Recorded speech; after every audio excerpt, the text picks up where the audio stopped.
if we are live on Restream. Are we live on Restream? Yes. Are we live on Twitch? Give it a minute. Give it a second. Yes. Are we live on YouTube? Everybody's coming in one by one. All right. Hey, there we go. Do I want to see if I can get the camera just the tiniest bit brighter? It looks brighter here. Is there something in OBS that makes it look darker? I don't know. If I change this... Nope. Well, if I take this to 1... Oh, that makes it weird. I go to this to 40. 30. 40. What color factor means. It looks like brightness to me. All right. I guess we're live. Hey, everybody. Welcome to Code Hangout number 197. Today, I'm going to check 50,000 puzzles if they are similar. This is something I've been working on for a bit now. And I have a local version of this algorithm running. Oops. So basically, it takes 81 digits. It does a matrix conversion and comparison against a database of around 55,000 grids, which are basically pulled from the SudokuPad puzzle database. And as you can see, for example, here, there's a whole bunch of duplications on. And it takes about 3 seconds or something to run in the browser here.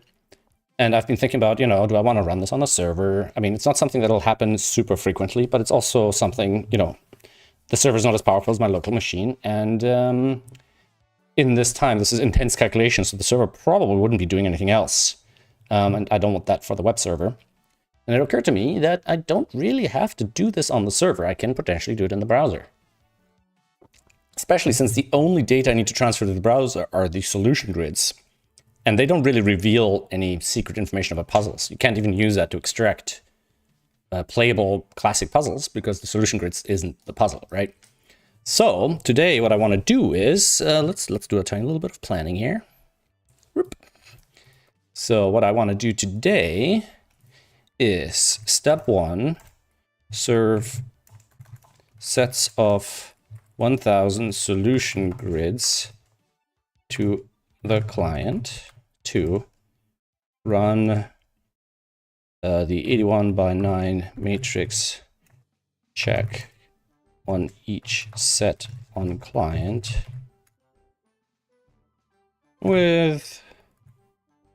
without freezing the UI. So we probably want to do it in we'll take the 1,000, we'll split it in 10, and we'll do 100 at a time, right? Asynchronously, and then we can make sure that the UI is not frozen, and we can upgrade a progress bar and so on. It should be fairly quick, right? Like 3 seconds for 50,000. If we say 3,000 milliseconds divided by 55, so it's about 55 milliseconds, 50 milliseconds per set. So if we split that set in 10, then we should only have calculations of 5 milliseconds each. So even if the server is 10 times slower than my computer, it shouldn't be a problem, right? And I don't think it's that slow. And it shouldn't take too long. And what the concerns I have, or the things I want to do, is how to serve multiple sets from the server with the minimum server-side state. So part of it is going to be like the old school sort of paginated search results that we used to do in, before endless scrolling was a thing, right? So basically we'll send some sort of hash, and then we can, with each batch, and then at the end of the batch, we can take the hash and send it back to the server, and the server can use that hash to figure out what the next batch is, right? I don't want to have willy-nilly be able to just pull any, I don't want to say, oh, you can get puzzles 15,000 to 16,000, right? Because I don't want to make this some sort of open API that people can use to pull data out of the server as much as possible, right? And I likely will have to keep some state on the server because this will be one step of multiple steps of this checker. So we'll probably have state on the server. And likely this will only work for logged in accounts anyway, so we can have state per account, right? So we can say, hey, your current progress in this procedure is stored under this session or whatever, right? But for now, I think I just want to do a very raw test and something I can actually upload on the server and try it there, right? So what I'm going to do on the server here is we're gonna pull very rawly. We're going to just check for 81 actual digits in the solution. So we're excluding solutions that are larger or smaller, and we're excluding solutions that have other symbols like the dots and the question marks and the placeholders in there. But we're also getting solutions that aren't proper Sudokus, which might not work correctly. And I think my algorithm currently presumes a 1 through 9 thing. Like it can't have repeating digits in the rows and columns and things like that. Oh, no, actually it can. It's just the compression algorithm doesn't handle that. So we'll look into that in a second. We might not have to compress it that much. I mean, 81 times 1,000, it's 81 kilobytes, right? So we'd have 81 kilobytes times 50. So 81 times 50 or 55. That's 4.4 megabytes. So the compression would actually make it much smaller. But we'll see. We'll see. Maybe we can use gzip or something, or Brotli, you know. So we want to have a limit. So, and I'm going to make it much smaller than 1,000. I'm going to make it 100 for now. We'll do a limit of 100, or even smaller, just until we get moving. And MongoDB, we have limit and start, I think. I think start is, or skip. Skip. Yeah. So we want to not get, you know, we want to be able to get multiple batches. So we want to be able to say skip, you know, 10,000, get 3. And I also want to check if it takes more time to fetch the last than it would take to fetch the first one, basically. All right. So this would get 3 starting from 10,000. If I spell skip with a $sign, presumably. All right. So this would get us 3. So let us only output the solution for now. Let's actually not do this for a second here. Let's do this. Doc.solution. Just to confirm that what we're getting makes sense. So for example, these 3, now if I shift them by 1, we should get this one and this one and this one. Yeah, okay. And then the other thing I would like to do is maybe make it independent. Like right now, to be able to match. So let's say on the client, we're finding matches on certain of these puzzles. Now, I don't want to put IDs into them. A, they add a lot of data. And B, I don't want to reveal any information about the database. I don't have to, right? So the position in this list would be the ID, right? So we could say, okay, we want puzzles 30 through 26, right? The problem is, since the query excludes a random set of puzzles, and the database might change in between making the request and getting back, I have no guarantee that those numbers will still correspond to similar puzzles if I make this query again, right? So probably what I'd like to do is, probably I want to have an ID based on the solution string itself. So I'll probably have a hash. I mean, I can obviously query for the solution string, and I can put an index on that, but I could also potentially do a hash on the solution strings, right? But we'll worry about that later. For now, I can just send the solutions. I mean, again, the hash would be much smaller and it'll probably be good enough, right? Like if there's a few hash collisions and we're just including additional puzzles that don't meet the criteria, you know? But the point is that the big task of doing the calculation on 55 puzzles and reducing it to maybe under 1,000 is done in the browser. And then it's not server dependent and we can serve many more clients without worrying about the server going down or anything like that. All right, so this seems to work for now, right? So if I do this and I run this, I now get 10 of these solution grids, right? And if I return these as JSON data, it should be exactly, you know, yada, yada, right? So let's call this res for now. And we'll just say res.push doc.solution,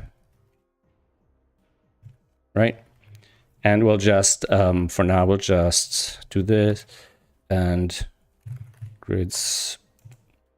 We'll do, but for now, let's call them grids, something like that. And we'll do grids.join, I don't know, space separated, right?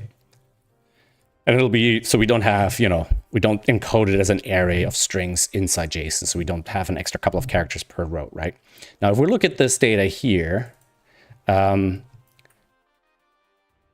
if we do look at this, this should already be Brotli compressed. by default, right?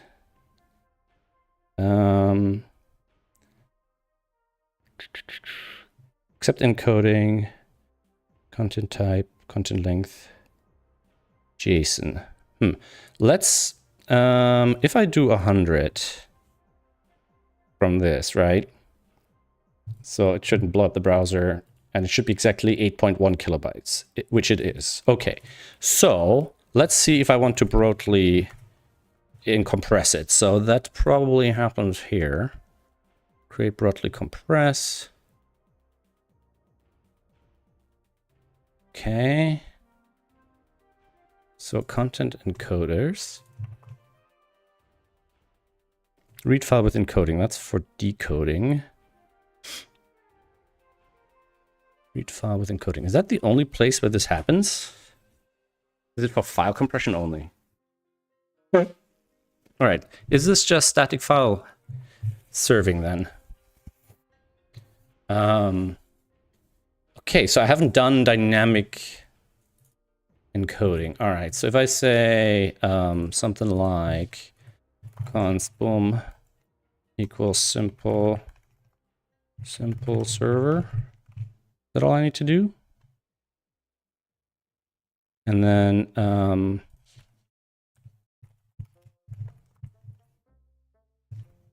I do this. If I skip,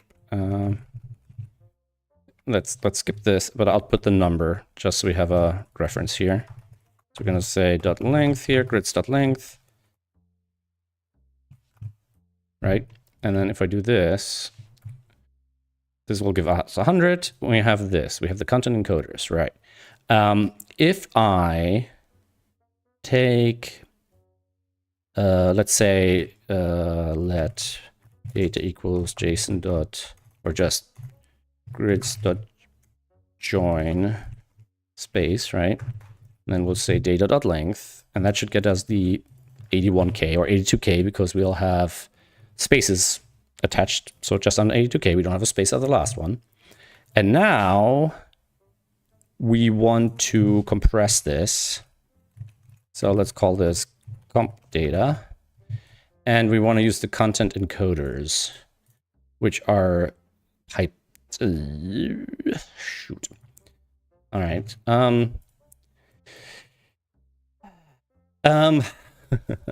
just thinking this encoding gets pulled from this accept encoding. So hopefully maybe we can sort of automate this and make this dependent on what the browser can handle. That's kind of the goal here. So let's do this for a sec here. If I output the encoding that's accepted by the browser here, we'll get that. And if I do this, get encoding, where does get encoding come from? Get encoding. So we'll probably can do get encoding out of here as well. Right? So that should find the best encoding. I don't actually know. What does get encoding do? Encoding. Encoding. I have a string here, but I don't have the word encoding here. Grids, data length. Why does it not say the word encoding in a colon? I feel like that's. Ah, wait, that's this. Request headers. Oh, get encoding request headers. Wait a second. What? Where does the request headers come? Oh. Ooh. Wait. Get encoding. What does get encoding want? It wants headers and accept encoding. So headers.content encoding goes on to return headers. Wait, what? Accept encoding. So headers is content encoding. It's not even on return content encoding. Content type match, text or JavaScript.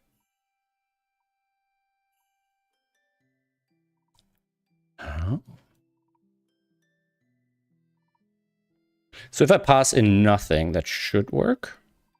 And then it only uses accept encoding, right?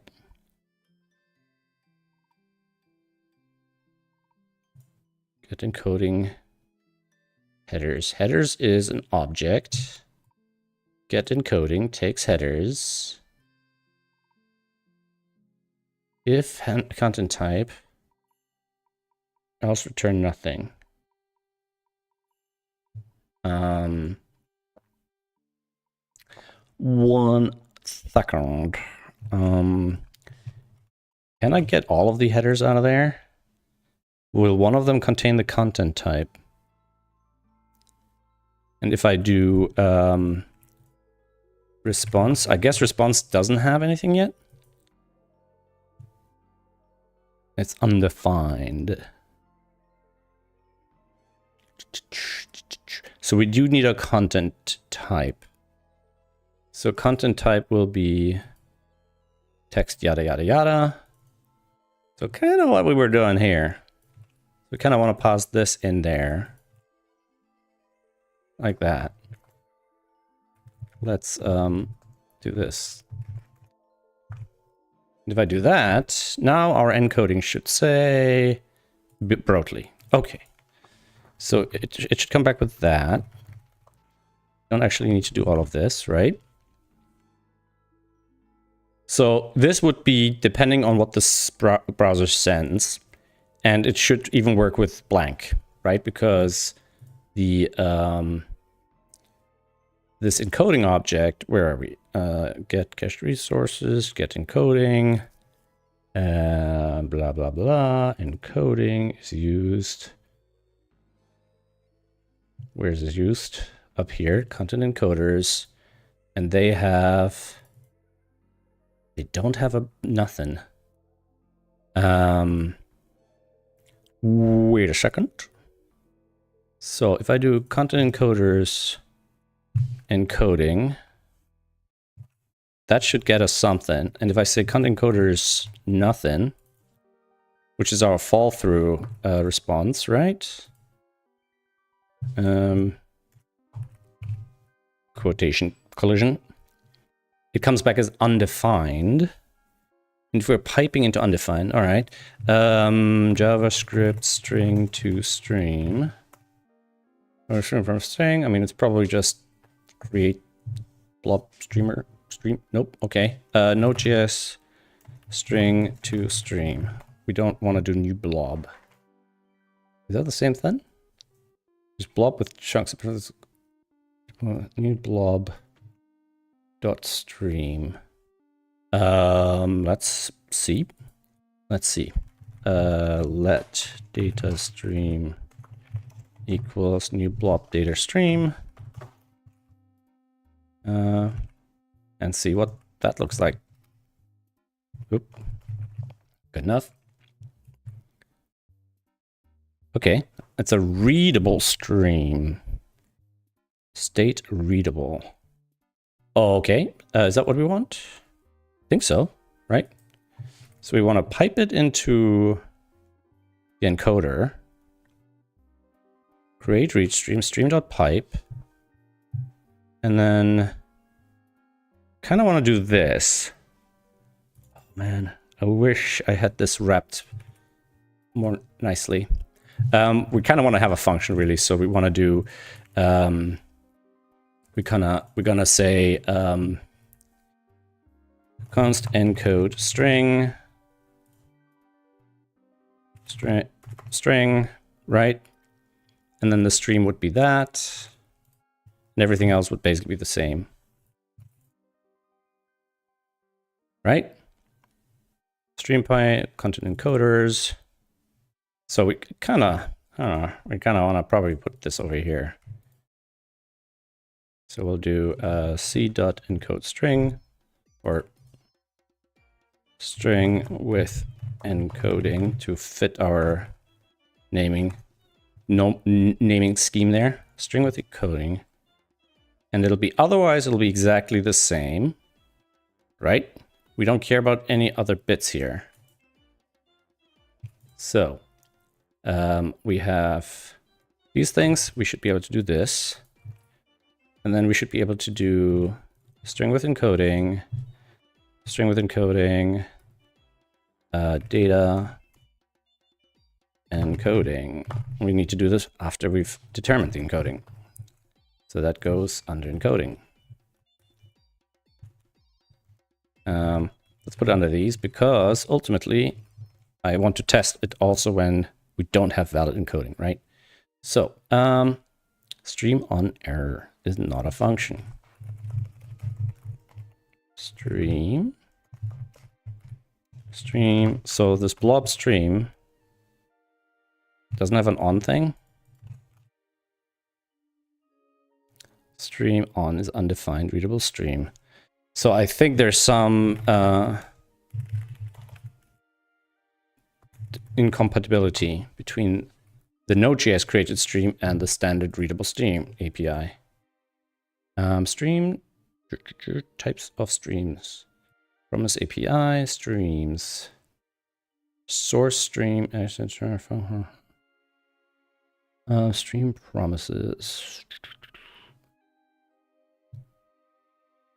Streams promises API. Readable stream.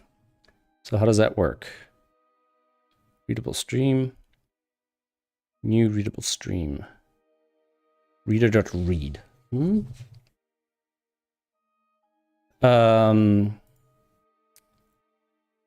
If I look at, is there a search here? Does this documentation have a search? Blob. New blob.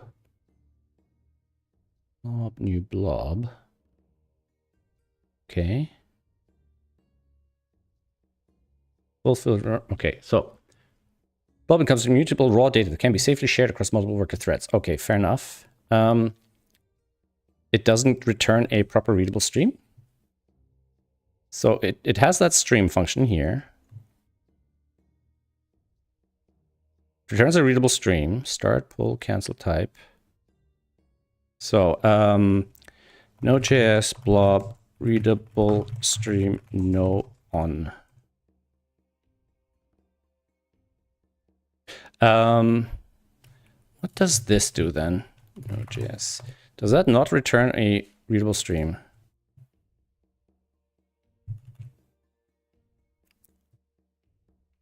Okay, returns, oh, a read stream. Oh, okay, that's not a readable stream. Damn it, Node. Should have known. It's never easy. It's never, ever easy. All right, so start. Use a defined function that is invoked immediately when the readable stream is created. Pull. I use a defined function that's called repeated when the readable stream internal queue is not full. Readable stream locked. Cancel.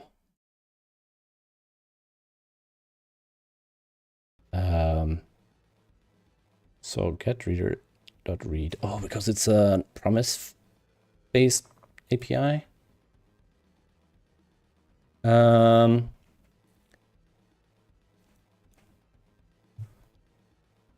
we don't have to do any of this other stuff. We don't have to maybe do any of this. On input output false. You can use the strongest benefit of the browser. Okay, but once we've done that, we have a readable stream, right? Underlying source. New readable stream dot log cancel. Get reader dot read.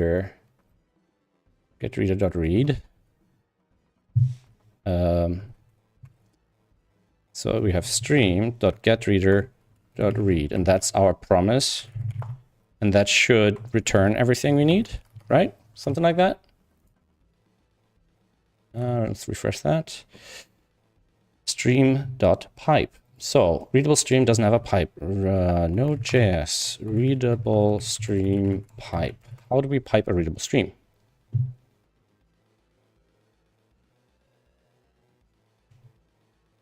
Updates the solution. Apparently does what we wanted, but it's over at life.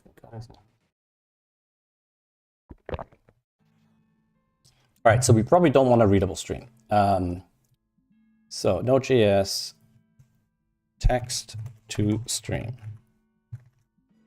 but not a web stream, but a real stream.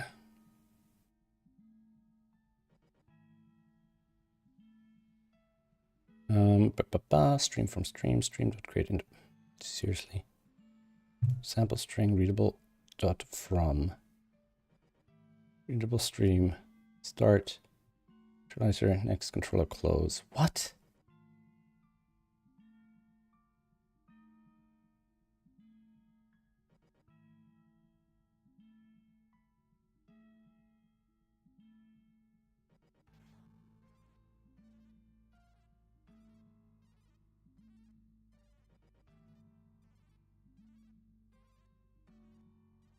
Oh my god. Okay. And that's why I don't like streams, because it doesn't matter how long I research them and how many years have passed, they still don't make sense. So I want to make a readable stream. Pipeline source streams option finished. Streams, types of streams. Writable, readable, create read stream. No, but not a file system stream. For example, okay, readable. Stream will always emit the close event if it's okay. Get readable stream somehow. That's super useful. Get readable stream somehow. Ah. Create readable streams.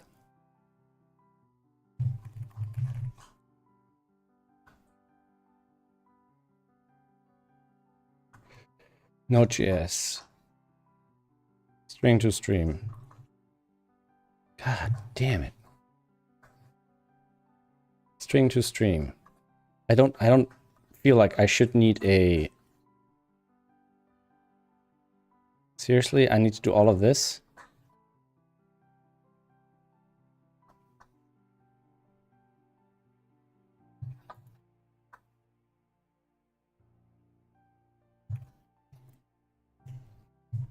All right, let's try something then.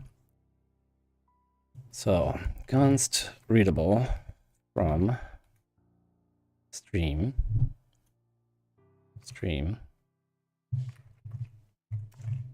like that, right?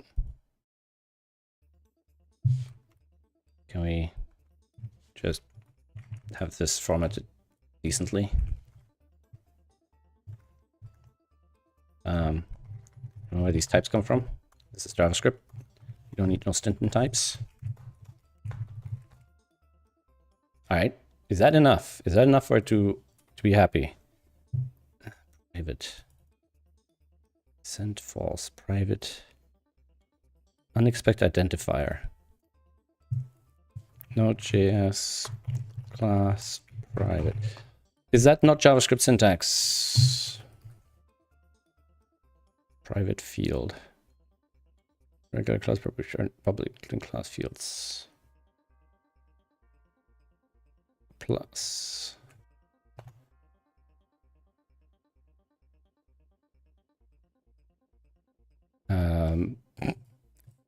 I don't even get, Google doesn't even show a single page from the documentation because it's not Node.js, it's just JavaScript, I'm guessing. Is it hash?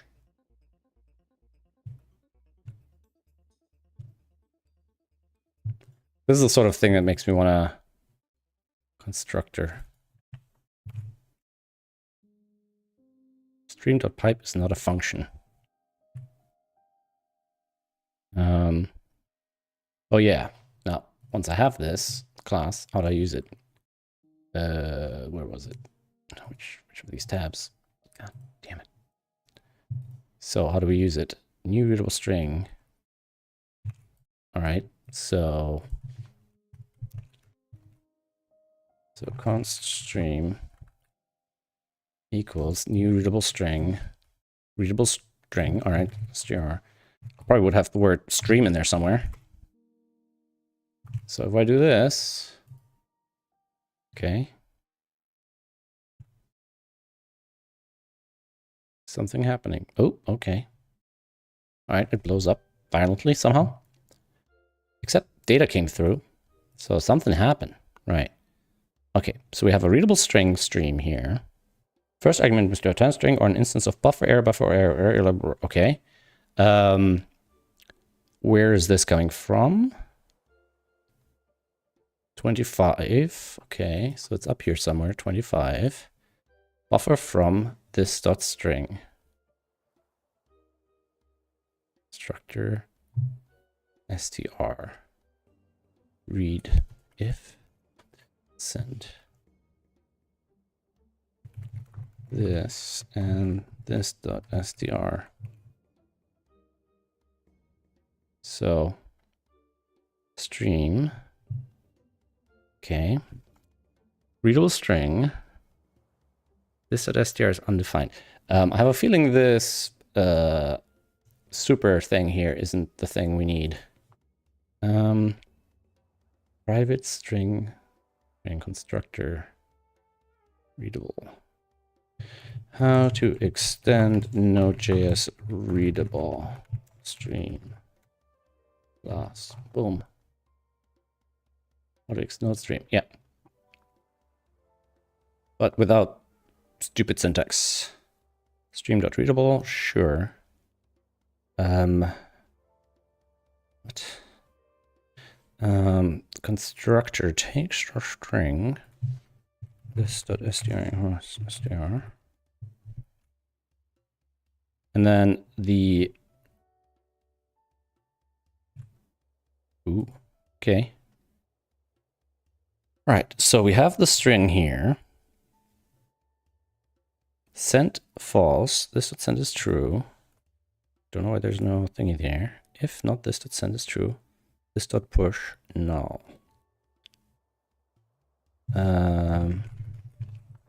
So readable string dot read.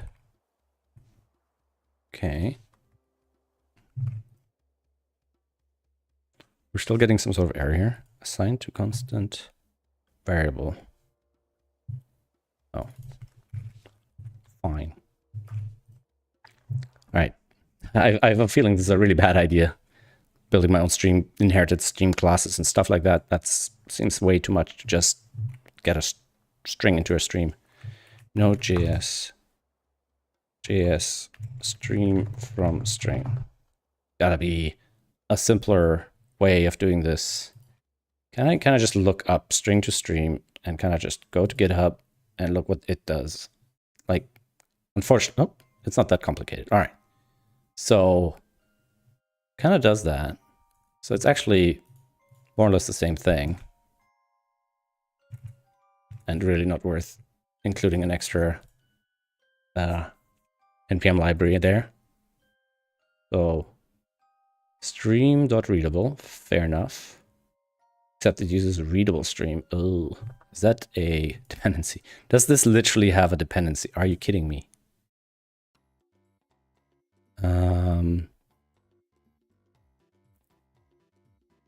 Readable stream. Are you kidding me? It's has its own dependency. Wait, but isn't readable string a Node.js thing? Readable stream. There's a mirror of the streams from... Okay, so we don't really need it. I don't know why we have it here, though. All right. So this ended is true. Okay, this dot ended. I like that. Sent is weird because sent where, right? If not this dot sent, so it does more or less the same thing. All right, it does this. Fair enough. We can use the underscore thing for private things. That's fine. If not this dot ended, do this, else this dot push. Wait, what? Process.next tick. Why does it do process.next tick? Is there a good reason for that? Nope. Hold input from RAM, change log assumes the strings UTF may not be any line of code assumes that encoding the buffer is UTF-8. This dot encoding or UTF-8, fair enough. Do we need to call super here?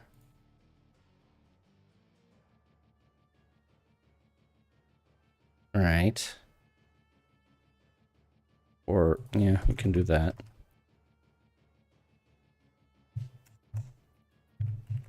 Yeah, we can just do that, right? And don't need that anymore. Don't need that.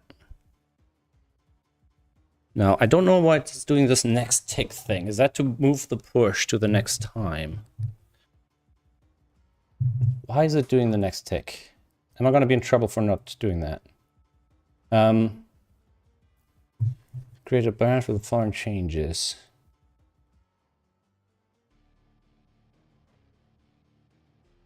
Dubnium. Okay, this was ages ago. Can we do a... Where were we? Can we do a blame on this thing and see why this was added? Process.next tick. Was that added at some point? What was the comment on this convert to ES class, drop inherits dependency? I think I'm just gonna give this a try. So we don't need getReader, I don't think so. GetReader is not a function.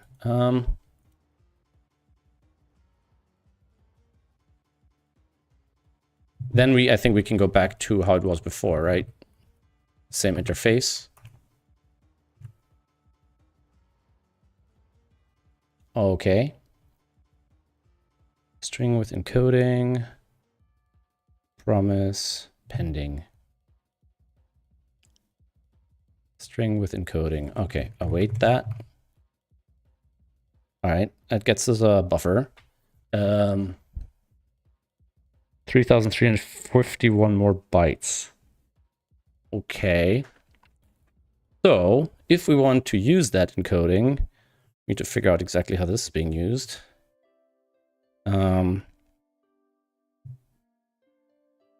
So we'll do this. Buffer.byte length resource. Write head code request headers. Request headers. Ugh. All right, well, we'll have to think about this for just a second. It might get slightly more complicated. So our headers here aren't text HTML. They are text / whatever. Didn't I have that here? Oh, no. I used text HTML. I thought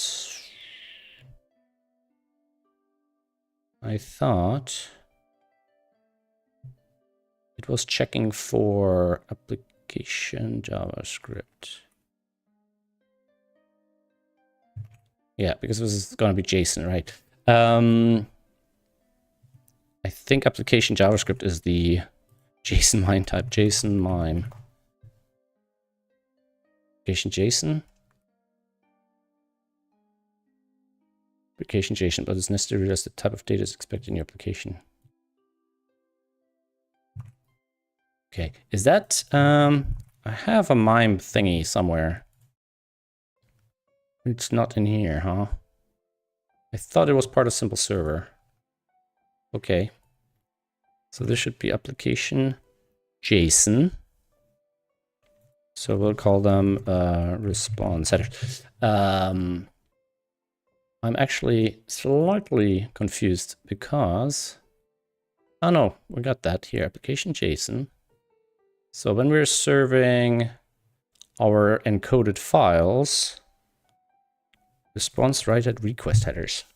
This is really response headers. Okay, so that's just a problem I have. So we'll do response headers this. Are we root headers? We should probably use these, right? So we'll do that.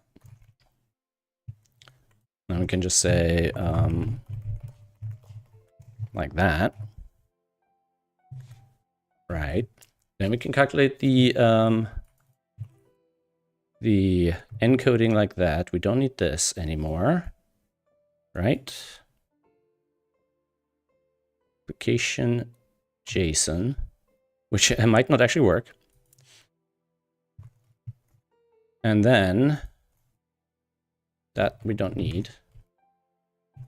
Right. So now we got the encoding. This is going to be response headers. These we don't need. Now we'll do this. Get resource, get cached. We don't care. We don't cache this. We might want it from. We might. Okay, we're not running modifiers on this. We gotta update the response headers again with the content length, right? And we can do let resource equals that, like that. Right, and the data is actually gonna be this thing. So data is going to be this JSON.stringify this. Right, and we have data length, and we'll have byte length here.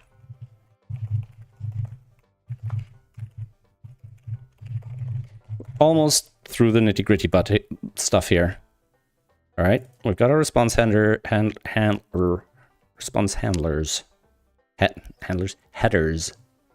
Okay, and serve static is just gonna do response.write, response write head and okay, so there'll be just that. The code will be just 200 end resource right, and I guess that'll just work. Supposedly.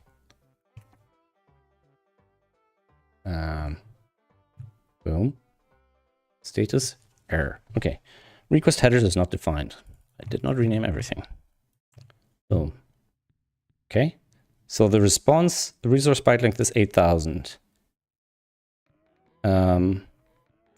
Readable stream readable string is over here somewhere. Right, we don't want that. We don't need that. So the only difference really is the stream that gets passed in. Otherwise, it's identical to this one, so we can simplify these potentially. Right. We have response headers, application JSON, yada yada, which might actually be more accurate than what we had before. And now if I look at this, I gotta do this bigger because, sorry, text is too big. Hey Shelby, how are you doing? So content length is 8 kilobytes. Right. But if I look at size, I think I'll have to do long big request rows, right? 8.6. So this is not compressed. Still not compressed. Response headers, content type, application JSON. Okay, what am I missing here? Something isn't working. Sec, this is too big. Yeah, it's not compressed at all. Encoding is... It should be BR. So we have response headers here.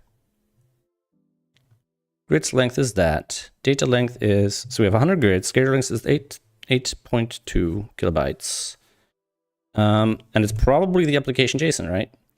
So maybe we need to update that regex that checks if it's one of the compressible types in get encoding, right?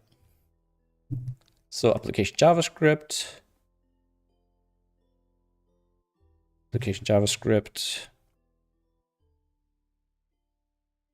or JSON.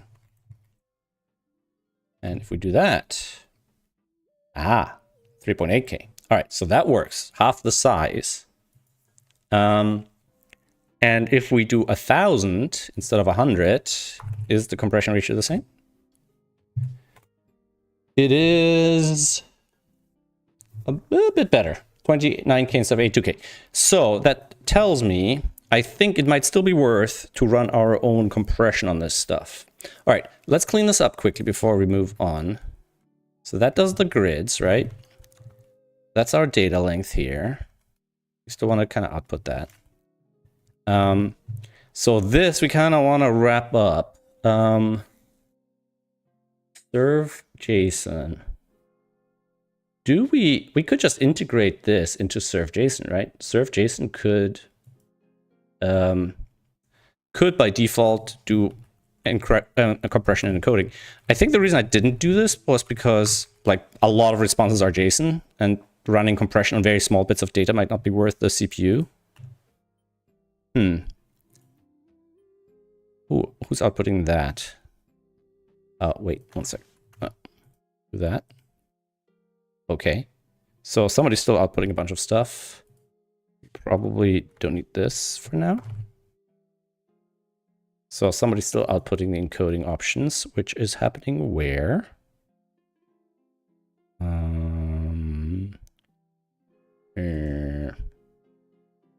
We're not doing it here. We are doing it here. All right. What a chump.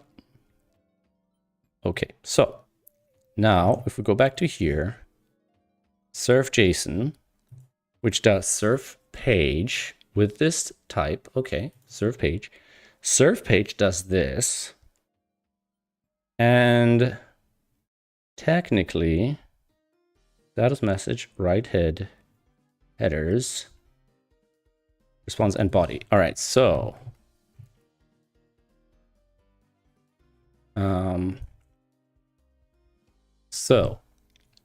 data would be body, right?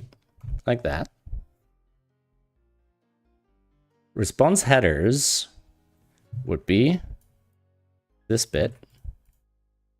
So the default type would be this, but it would be overwritable by the headers that get passed in, right? Content length doesn't happen just yet. Then we'll do encode and get, boom, boom. Then we'll do string with encoding data. Serve page. I guess it's safe to do for serve page because it shouldn't be used for binary data. So that should be just body. Resource, right? Or response body. Something like that. Right. Then response headers will add content length or response body. Right. So then we have status code, status message, and then we'll have write head code, response headers. This is already done. And then response body. Like that. And that's basically it. Let's label the logs in here so we don't search for them again later when we forgot where we put it. So this is, serve page is not async. It should be. It should be. Should very much be an async function. Or at least it should return an async function. Is that gonna be a problem if I make these non-async? I like this.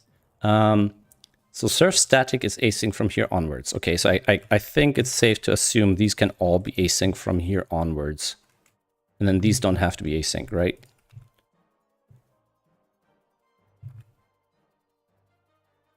Oop.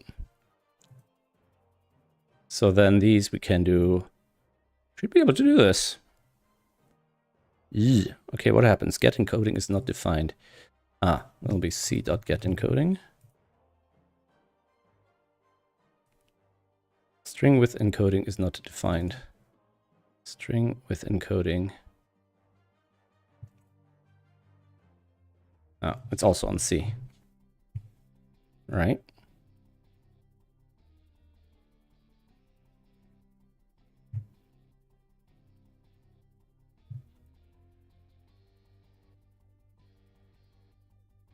Okay. Why does it just not do anything? Okay. What does this look like? Okay, it has the compression in here. Now, I'm guessing this affects other stuff. So let's make sure the site still works. Okay, seems to be working all right. So if I look at API, if I look at, if I do this, right, and we're looking at API, is this now being broadly compressed? I think so. It doesn't lose enough to be worth it, but it still works, right? I mean, the raw response is this. Okay, because these are already compressed, so that's why I didn't do those. I see. So that's why I don't know if I want to do this on all of them, because it'll just bump my CPU usage up for no reason. One thing I could do is add like a flag, and only if that flag is set will it do that. I mean, for now, I think I'm gonna just put this in and run it locally like that. And then we can always think about that in the future. Right. Because now I can just do serve page and I don't have to worry about that over here. And I don't have to do any of this, and I don't have to worry about any of that. Boom. And we go back to here. We have that, right? 200 milliseconds, but you know, it's a database query and all that. And if I do 1,000, how big it'll be? 29.6K. Now, let's take it to the step further, right? So in the prototype, we also have our Sudoku packing compression stuff, right? So it'll be this bit. Or is it this bit? Or wait, what is Sudoku packing? Oh, okay, yeah. Do we have that as a library available on the server? In the server code at the moment? I don't think so. I don't think it's within reach of the server scripts in here. No. I guess I'll just gonna hack this in here for a sec, just to see if it's worth doing, because it's something we can pre-calculate and it could just live in the database. So if I put that here, right, and then we don't have to do that. That should still work, right? F is not defined. F is not defined. That is true. Where's F?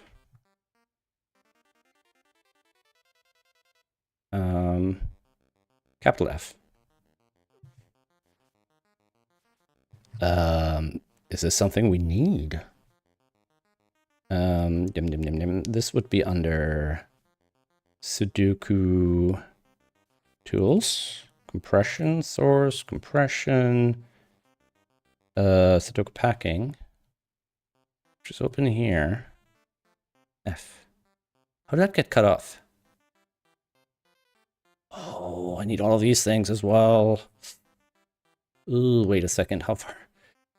I need all of these. God damn it. All right. Yeah, it's a little. Yeah, this definitely needs to go. If we're gonna use it, it definitely needs to go into an external file, and ideally shouldn't run as part of the server. Okay. All right. All right. Oh, we get it. We get it. We get it. All right. But now we should have Sudoku packing dot whatever and be something something, which is the one. Which is the one that we were using. Unpack.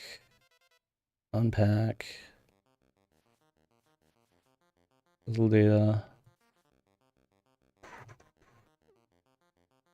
Where did this happen? In here? Yeah. So we just need that. And we should be able to do something like that. And we should be able to do this. Now, this doesn't work for non-Latin square puzzles.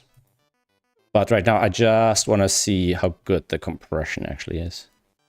Reading map. Ew.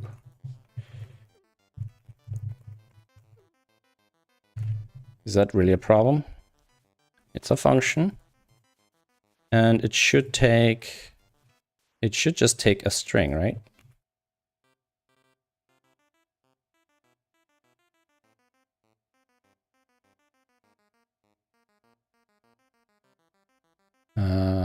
It should just take a string. Why am I not seeing the right result?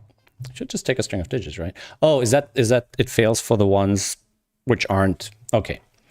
So it does fail for the ones that aren't Latin squares. So that's what's happening here. So we want to, for now, we want to just skip those. So we're going to do that. Error. Nope. My brain just blanked. All right, we'll just skip those for now. For this test, right? Now the final number will actually be smaller as well. So we won't have 55,000 like we had before. We'll have...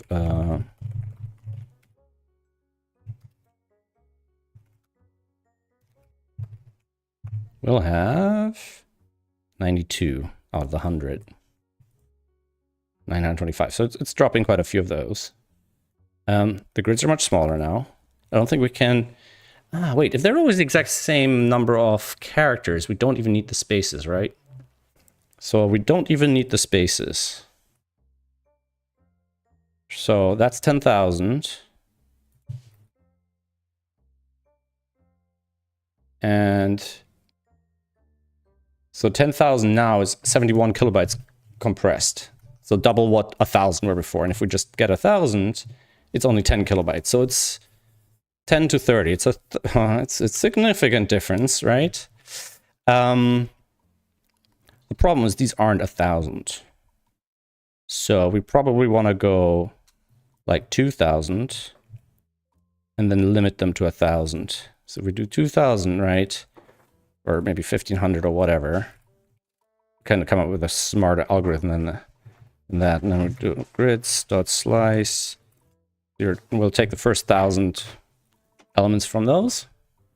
And then it should be exactly 1,000 after we've assigned it to the variable. Okay, so exactly 1,000 now. And the size of them is... I'll do this. Because that should be divisible by 1,000. So it should be exactly 17 characters each. Okay, so I think now we can move to the second part of the test, which is a page that checks this stuff. I can just put it under demo, I guess. So we'll just save this under source demo. And we'll just call it matrix test.html. All right, something like that. Body HTML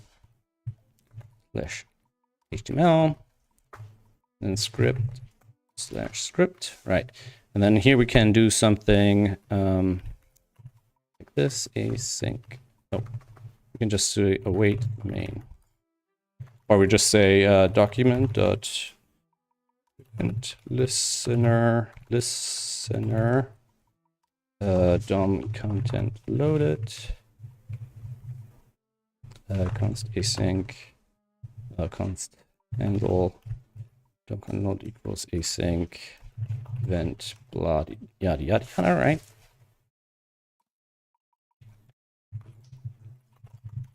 I'll put that, and we load that on this event.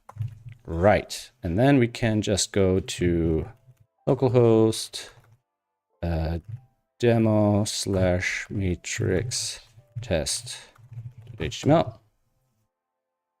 All right, and we should have something in the console here. And content loaded, right? And now we can do a fetch request for this. So we can do let res equals await fetch blah, right?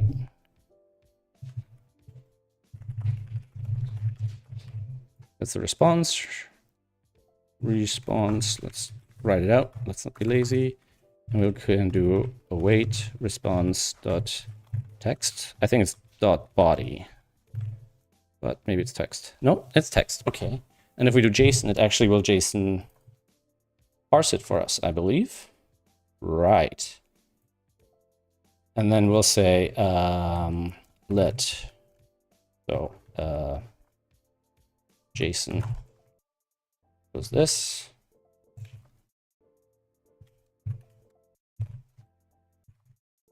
Nope. Don't know why that came up. Don't know what it does. And we'll just do JSON.grids dot split 17. Right? Or do we just do match 17G? Right? So that should get us 1,000 of these guys. And now we can look at the other version here. Basically, we'll just put this encoding decoding shenanigans into this file as well, just like it is here. So we'll just put all of this into another script tag, just so we can, you know, separate them a little bit. My sanity, so thing's already pretty silly. I guess if I indent this, I can at least code fold it. Do this. Can I now code fold it? Yes, please. All right. And then we can do something like let grids equals this. Grids like that. And then we'll just say for const grid of grids dot slice 0 3. We can just output these, and we can also output the decoded version, just like we did over here. Something like that. We should be able to do this. Grid. And probably rename them from grid to S81. We need to put it on the window object. Oh, no, we don't. We just, it doesn't even exist. Oh, okay. It's a separate code block. Didn't realize that. So we do that, and now load this. Aha, okay. And then we're just gonna say S81. Well, yeah. So now we can say let S81 equals this. S81. Now we'll have our 81 digit strings, right? Now we can bring the matrix code here as well. So script, boom, indent, so we can code collapse without the extra quotes, ideally. Ciao, guys. Have a good walk. Right. And then we'll probably want to do something like window.matrix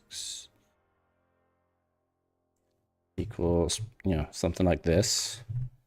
And then here we'll just put all these in here. Mat trans, mat comp, sol to p81, p81 to mat, and sol to mat. And p81 should really be S81, right? So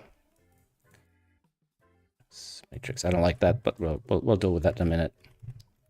And now to do the actual check, we want mat comp and sol to mat, right? So we should be able to do this and this. Right. And let's just pull a comparison matrix out of our heads. So we can do let comp s81 equals this. And we'll turn that into a matrix as well. Kind of just like that. Don't like the capital S here, but whatever. And then we can do this. Boom. Like that. Excuse me. We can put that there. Like that. And now if I... Nope, not this one. If I refresh this one, we'll get our ratings here. So now the trick is that we should be able to run our 1,000 ratings on the client. And we can break it down even further. But we'll kind of want to do this sort of thing, right? We probably need to do a try catch here as well, except that we did the try catch on the encoding side. So it's weird that I did get encoding errors, but when I generate this data, for now, let's output any errors here and make sure it actually stops executing. Okay. And let res equal blah. And then we can just say res.push equals, okay, we're gonna let comp equals comp val equals that. Comp val. Right. So if I do this, and then we'll just do something like let t0 equals date.now. And then we can just do 1,000 of these. Comp res, let's call it that for now. That should be our end results, right? We probably don't want to output that again or that. So we get this. We probably don't need to output response either.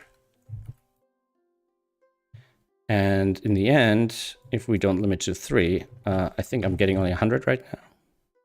Okay, so that's when we get these errors.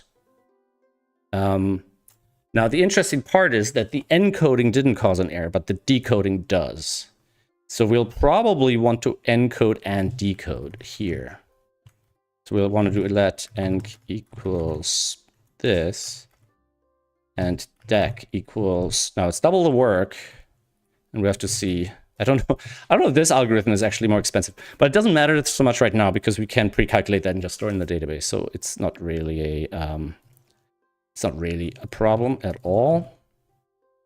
And the decode step is simply to verify that we have a fully encodable puzzle here. So if I do this now, we get that, right?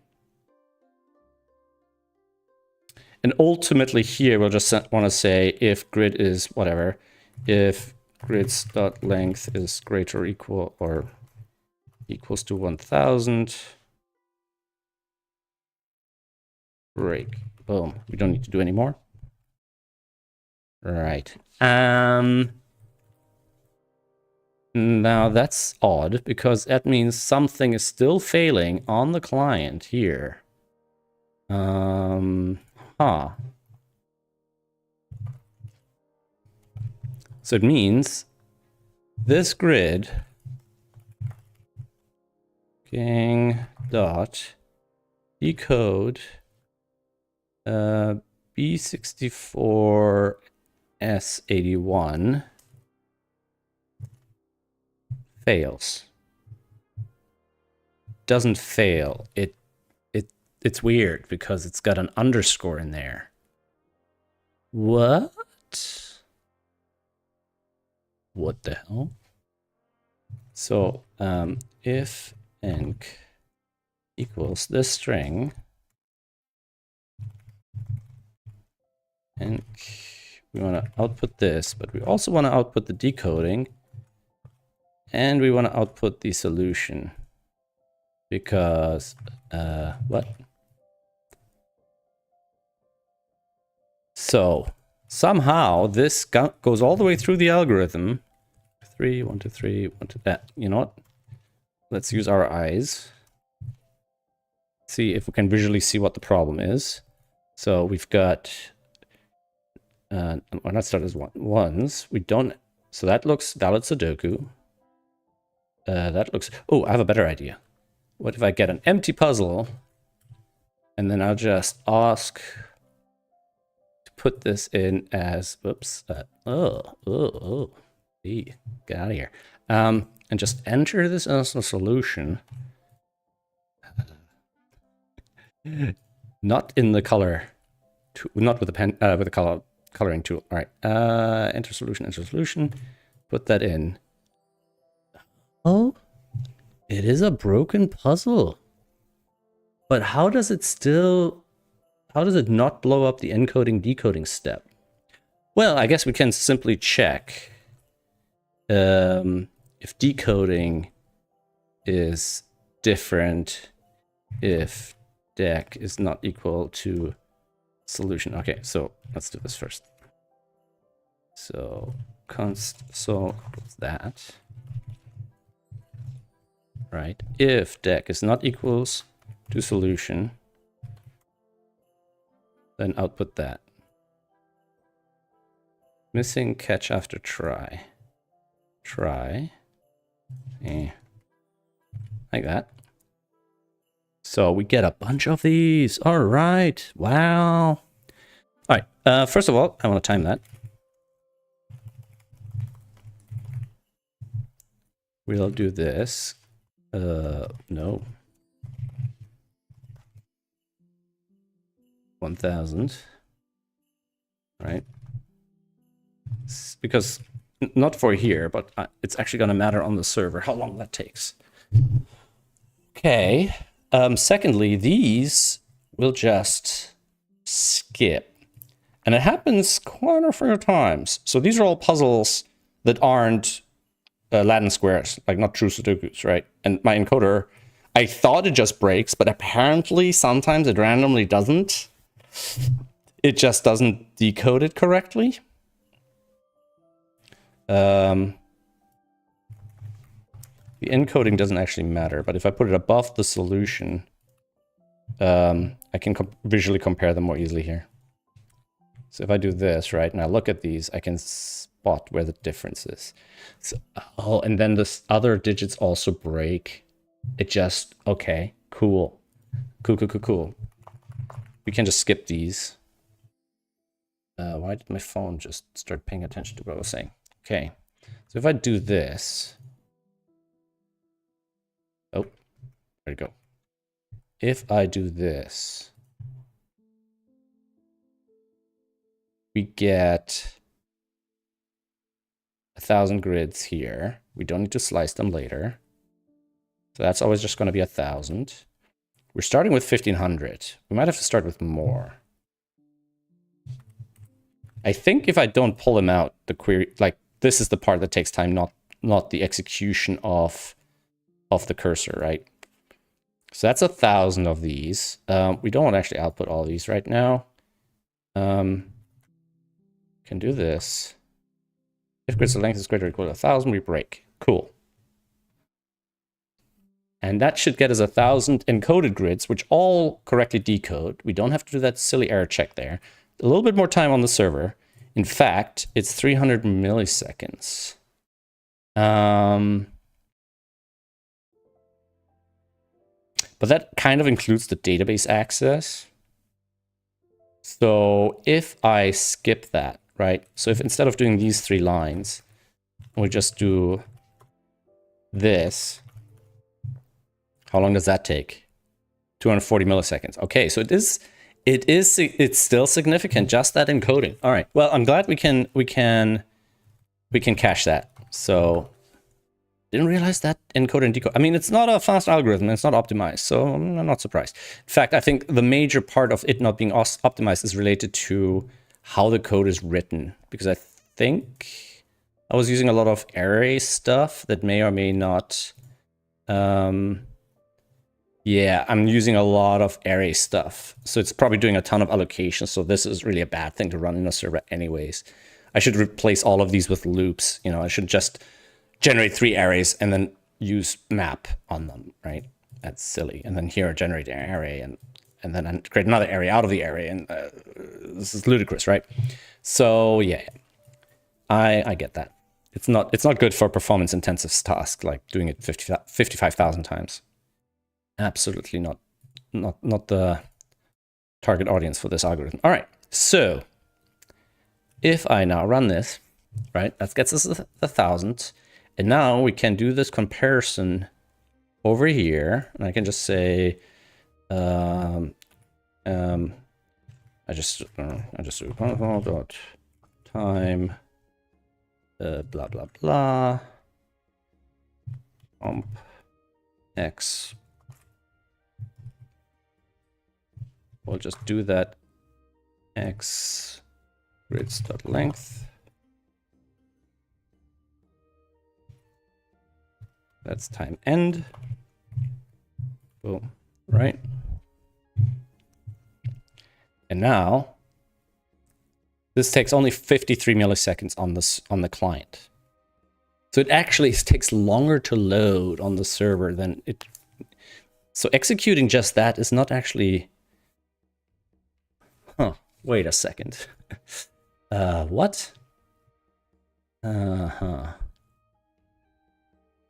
one of the issues I have here is I have 1,000 as a buffer, right? So if I do 10,000, and we'll skip 0, and we'll say plus 1,000 as a buffer. Actually, we'll multiply it by 10%. I think that makes more sense, right? Does it? Times 1.1. For very small numbers, that might that count. It might not work, right? Like with 1,000, it might not work.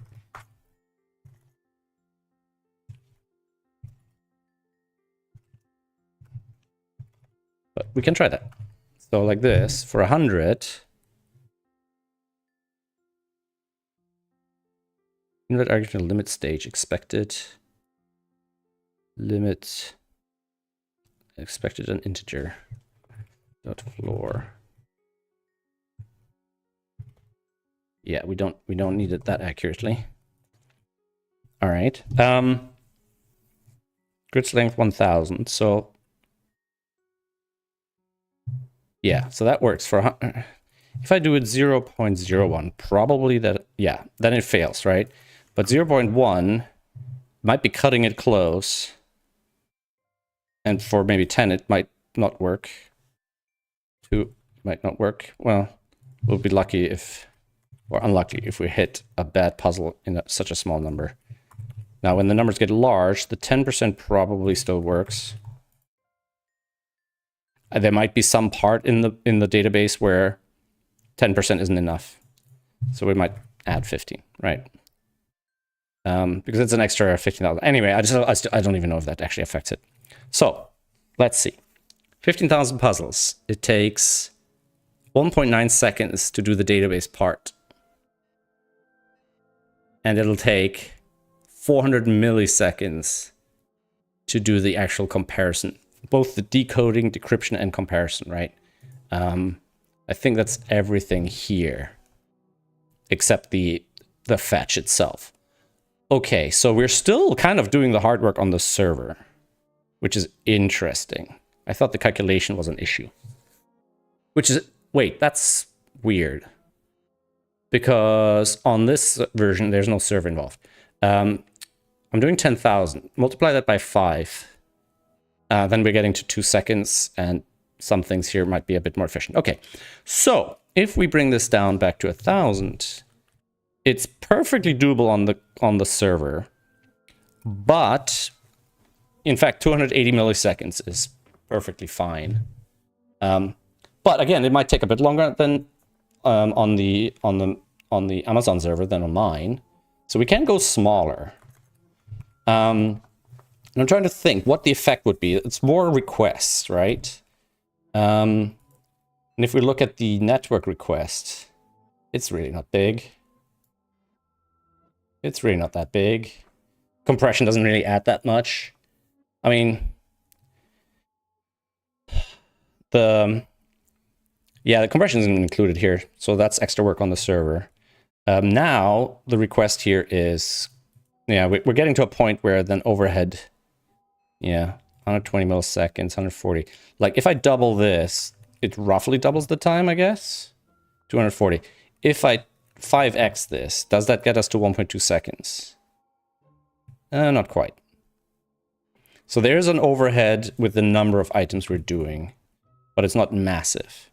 And quarter of a second isn't too bad. Again, there's so many other things people could do to DDoS the server, so probably not something I should be worrying about too much at the moment.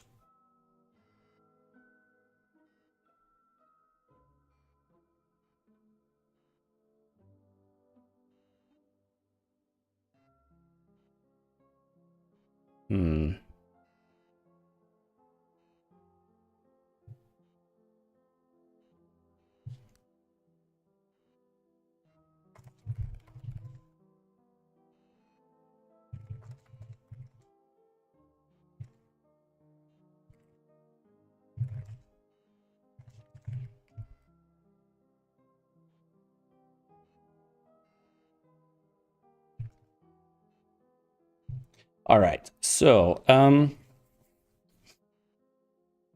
let's do something else.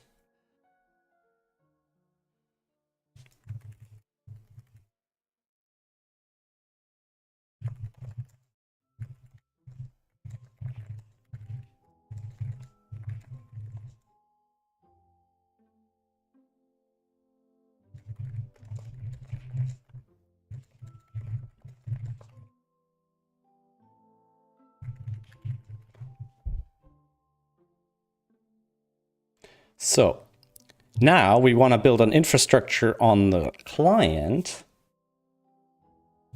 where we can do this over and over and over, right? And we need infrastructure on the server to be able to pull additional sets. So one of the issues I have is that it would be convenient if it was stateless. So I could just say page X, right?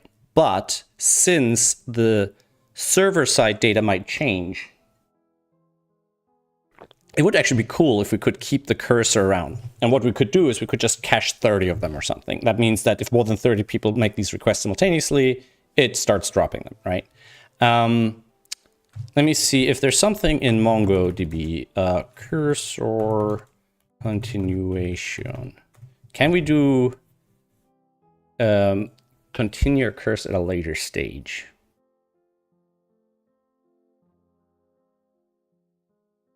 Like, what if I do something like, let's time the aggregate, right? Separately. If I time the aggregate separately, I strongly suspect this doesn't change no matter how big this number is, right? So if I remove limit here, does that matter? It does a bit, but not much. Not much. Considering that we went from 500 to 55,000, right? It only adds like a little bit. So then the other question becomes, can we skip through these fast? So if we say count 500 and skip equals 20,000, right? So we'll basically just say if minus minus skip is greater than 0, continue, right?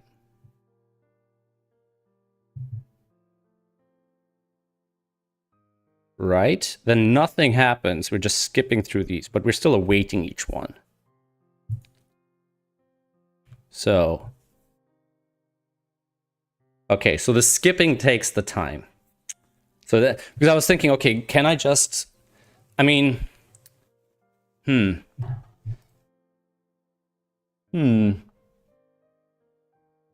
thinking like, okay, so the thought process is this, right?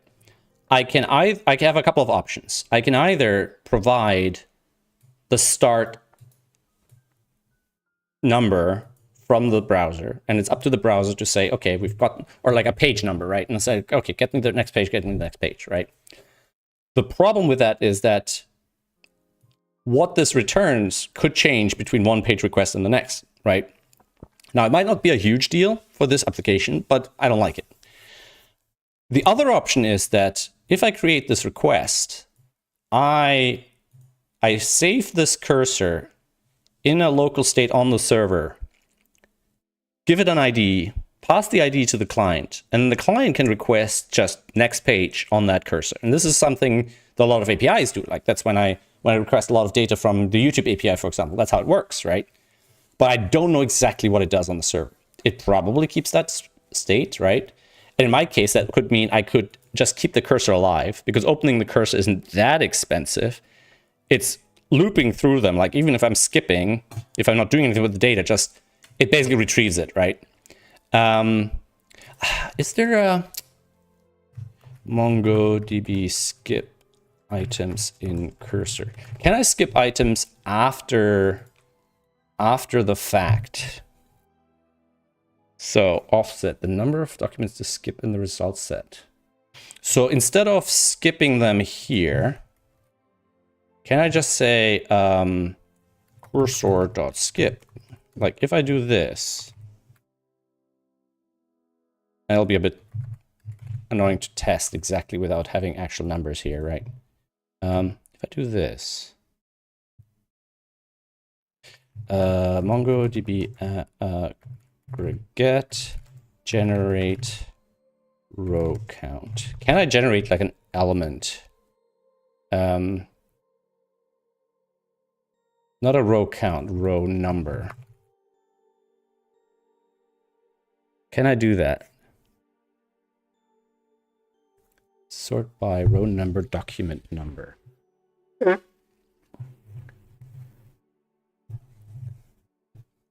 So output just adds that. So if I do this, do that up here.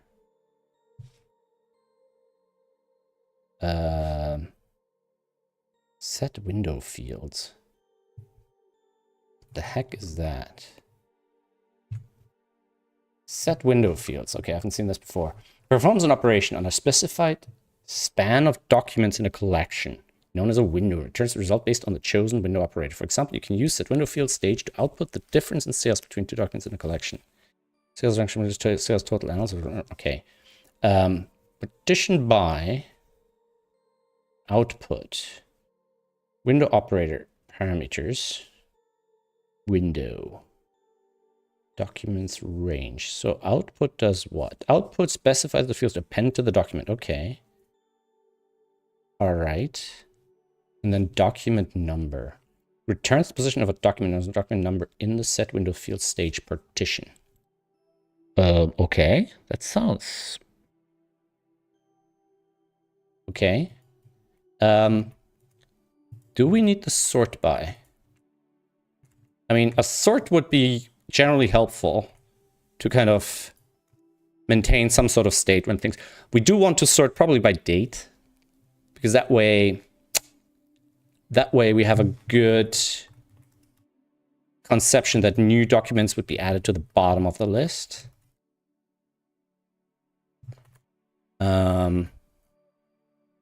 So if I do this, right? Sort by, set window field, sort by. We don't want to sort by ID. We want to sort by short IDs dot C date. Is that the one?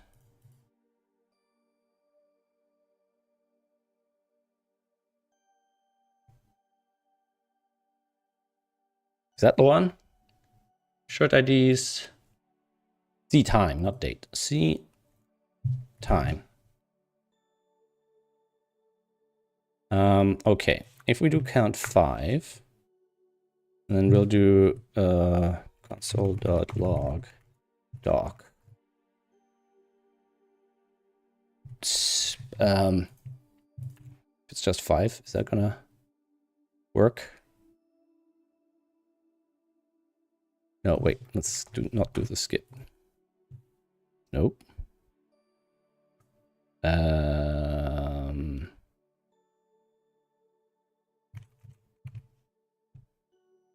Puzzle info dot aggregate. Puzzle info dot aggregate. Suddenly the puzzle info aggregate is really short. Am I getting this set window field thing wrong? I have a feeling I'm getting that wrong. Document number. Document number. Order date. Create a calendar contains cakes. Yeah, okay. State, sort by output. Document number for state. Document number. Document number for state is 1, 2, 3, 1, 2, 3. Because each state has 3 documents, right? Okay. But this isn't working for me. Let's try it. Let's test this out in here first. So we'll do this. We'll do a match. Right. It's going to be our regex here. That's just going to be this. Right. And now we're going to do a set window fields. And I hope I have the right version of what I'm going to be here. We don't want to partition by. We want to sort by whatever, ID. So we can just say ID 1, something like that. We don't want to partition by at all. We don't need path. Oh, yeah, we do need path. We do an output here. And the output is just this row number, yada, yada, yada. Right?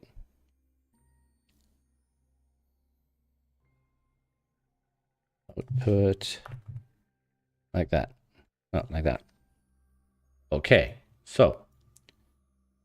Ooh, what did I do? Oh, no. Gotta do match first. So, we got a row number 1, row number 2. Okay, so it's the sort that's the problem. So if I sort by short IDs dot C time 1. Okay, that still works.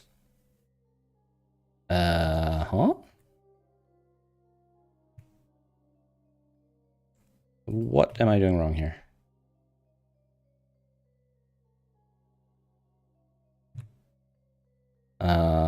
Isn't that exactly the same query that we have here now? If I look this as text, right? We have match by solution with our regular expression. We have set window fields where we do a sort by on short IDs dot C time 1, and then we do an output on row number, document number, nothing, right? So, what am I getting wrong here? What am I getting wrong here? That looks like it's exactly this. Let's format it the same, just so I'm sure I'm not making some silly mistake based on some weird difference in formatting or anything like that. In fact, I do this and then this and then this. It'll have the same number of braces at the end, 3. It's got the sort window field, set window fields. So it's identical here.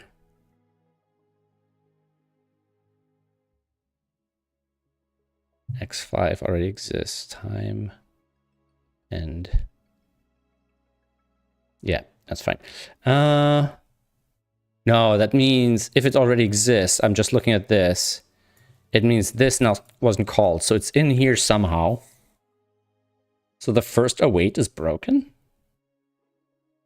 If I do this, console log break, does that do the trick?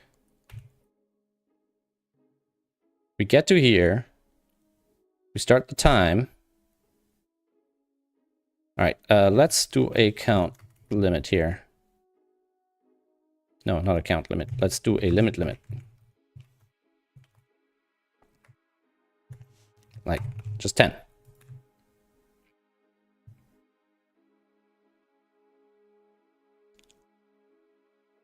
We can't...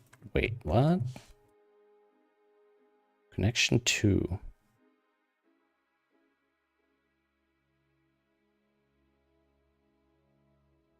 What the hell is going on? Connection 2 timed out. Okay, that's probably because this thing isn't doing it. Why? Yeah, it works. There's no errors, nothing. God damn it. God damn it. All right. Can't use that. How annoying. All right. If we can't use that, let's just do this and output the solution here. Skip that. So if I do this now, right? Let's make this a bit bigger. So we've got these 3. And if I now do cursor skip 1, I do this, we're starting at 361. Okay, so this does something. Does it do the same thing as that? I don't know. So let's go back to limit 10K. All right. So that takes... It takes no time for the aggregate, which is nice. Okay, no time for the aggregate. And we're getting... We're only pulling 5 puzzles, right? So we can do solution, right? So our aggregate says 10,000. All right. And we skip 1. If we skip 2, this one should be this one. And this one should be this one. Okay, that looks correct. If we skip 9,000,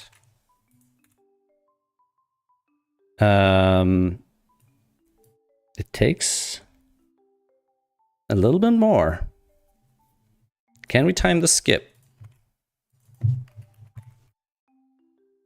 How long does the skip take?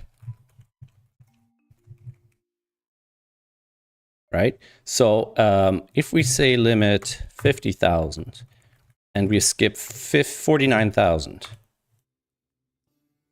how long do we spend? So aggregate no time, skip no time, but 322 milliseconds to retrieve only 5 puzzles, right? Because yeah, so it does increase the amount of time we're spending here, even though we're skipping. It's so strange. So even if we grab one puzzle only, that one puzzle suddenly takes 300 milliseconds. All right. So basically what I was trying to figure out is, does it make sense to hold onto the cursor and then continue the cursor?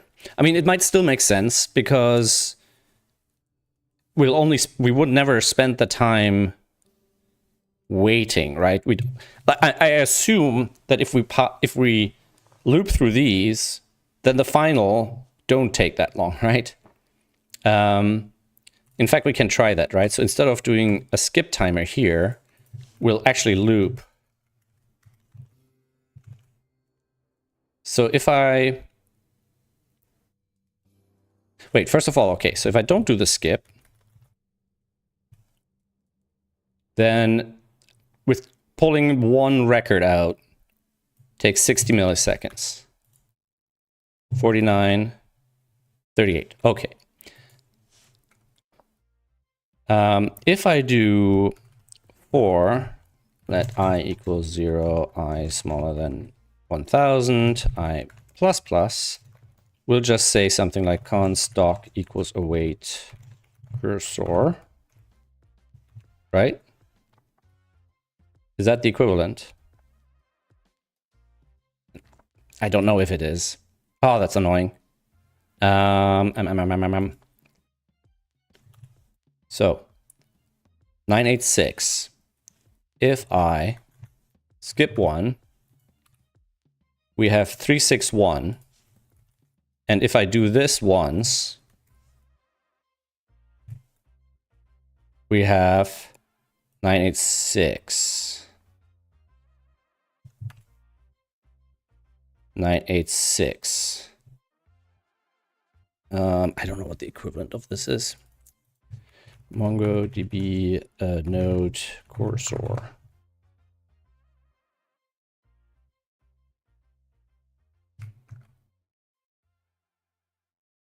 Collection aggregate, right. Existing data from a cursor, const. Can I just do one? Cursor has next, await cursor dot next. Manual iteration. Okay, so it's cursor dot next, like that. So 836.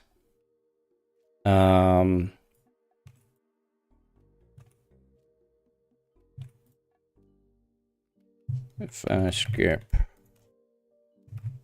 what does it say? Oh, we're skipping 2.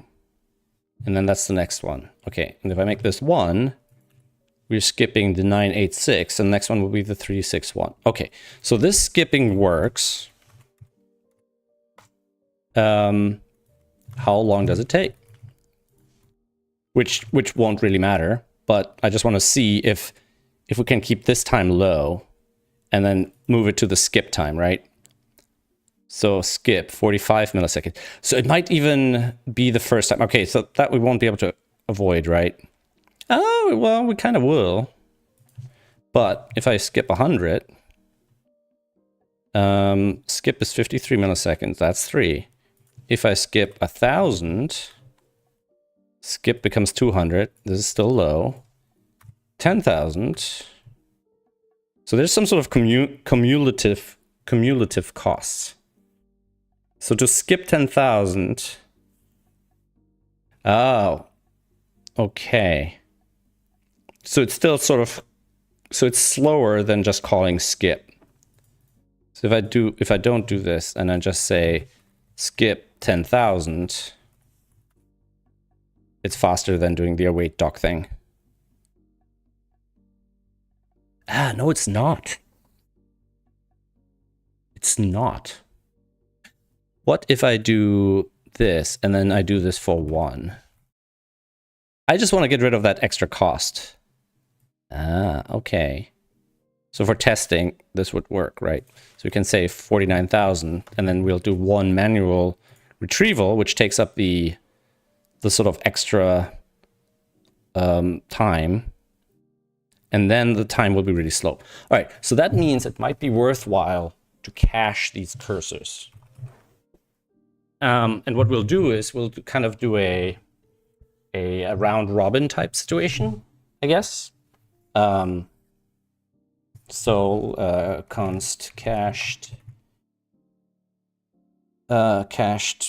whatever, checker cursors, and it's just an array, right? Cursors, right? And then we'll basically have a situation where we create a new cursor or we retrieve an existing cursor. We don't need this for now, although that might actually be handy, but we can potentially even manually number them ourselves, right? So we don't need a limit. We don't need a skip right now. We'll just do the aggregate. The skip here is just for testing, so we actually won't even do that. So we can bring the grids up here. We can comment this out, Right. And then this is where we're adding items to our list. And for example, we'll add 100 like that, right? And it takes this long. And then in the end, we'll basically put the cursor into the thing, right? And then we'll generate some sort of random ID, which I believe we have ways of doing. Is it in puzzledb files? Or is it in... So find create random ID. Sure. So we can say... if I do something like this, right? We'll get a random ID here somewhere. We can just use those. And we'll basically see how far we're along.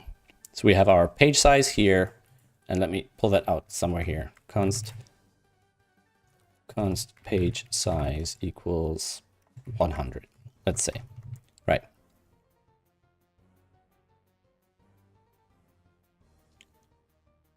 And now we basically want to look at submitted data here. And we probably just want to pull that out of our query string, right? Params. Nope. Query. Nope.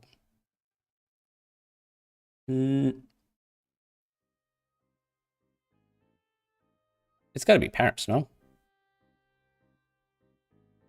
Search. Target search. Search params get. URL.searchparams.get.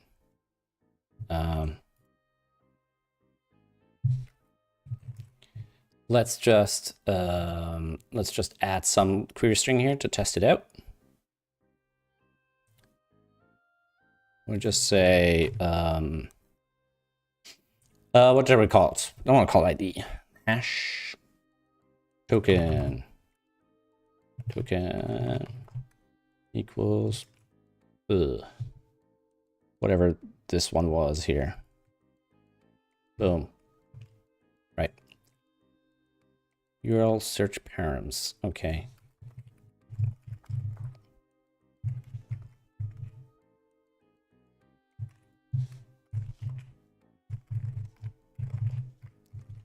I guess I can just do that. Okay, so that's our token. And we can just do something like let token equals that. If token and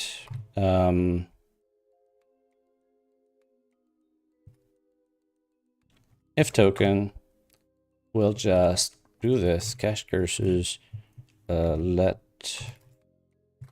cached cursor equals cache cursors dot find token as tkn equals token.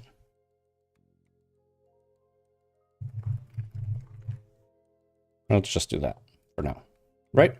So we obviously don't have a cache cursor at this point, and we'll just proceed with our regular instantiation of the cache cursor.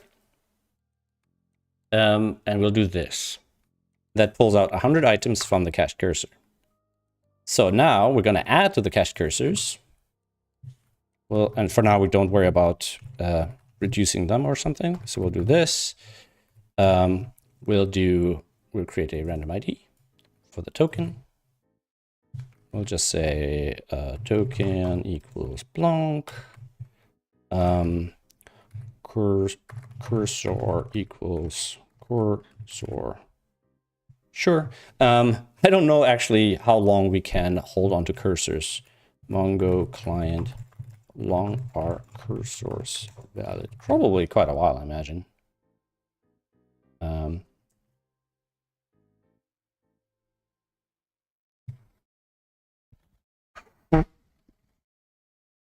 So if their cursor doesn't exist, we probably want to return an error to the client. The client will then have to decide if they're going to restart or whatnot. So if their cursor doesn't exist, we probably want to return an error to the client. The client will then have to decide if they're going to restart or whatnot. The client will then have to decide if they're going to restart or whatnot. The client will then have to decide if they're going to restart or whatnot. cursor, comma,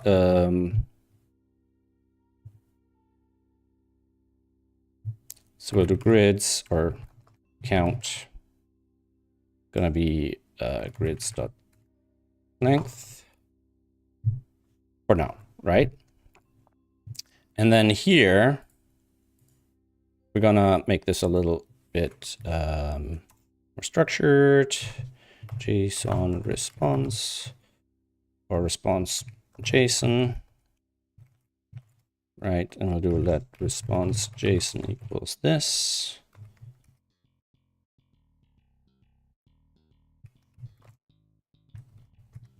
Okay, token and that, right? Token. We're going to push an object into the array. We'll do this. And then here, and by here I mean here, we're going to get this stuff down. I'm going to output this as well. And we're going to say let token equals JSON.token. And then token this. Well, then for the next request, we can include the token. Over here, we have, ooh, that error, can't read. Properties of undefined. Reading match.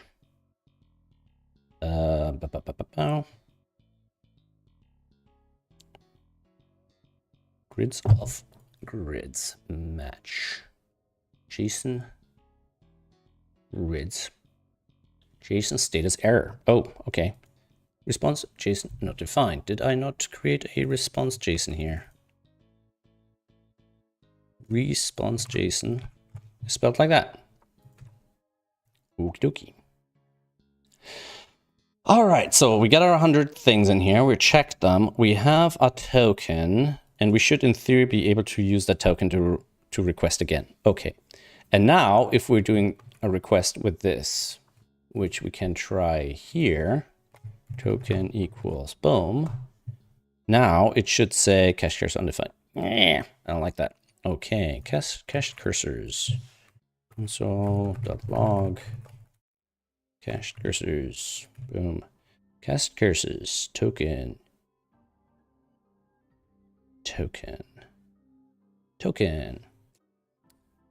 Oh.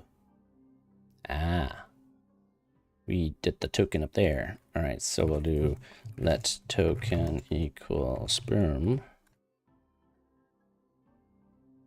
Then we'll just have token cursor count. All right, and then token.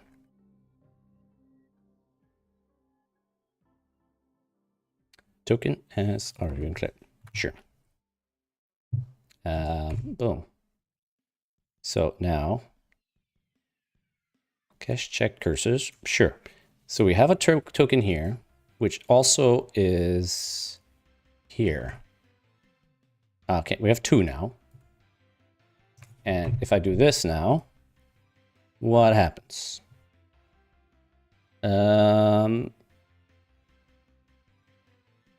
What happens? Cached cursor, M3, yada, yada, yada. Okay, but then it ignores it. Okay. Okay. So what we want to do then is here we do the case when we are when we have a cached version. Otherwise, we'll do this part. So that moves in here. This creates a new cursor. We don't do any skipping at the moment. This happens afterwards. Here, we'll just say cursor. And in fact, we'll just say let cursor. Then he'll just say cursor equals yada yada. Cursor from cache. Cursor. Cursor equals check cache check cursors. Cursor equals the yada yada. Okay. Then this happens afterwards for either one. But this happens in the case of a new thing. These. So here we have the token from that. We don't change the token. Here we have a new token. Create a new token. Cached cursors token. Now to update the count.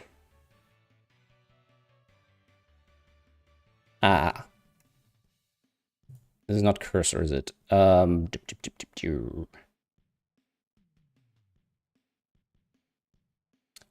Cached.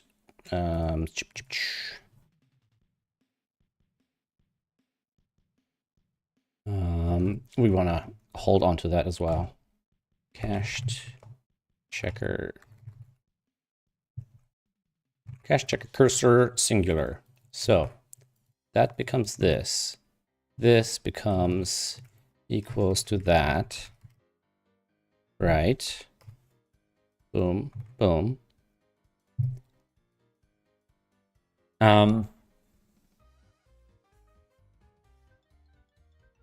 We don't actually want to add to this here.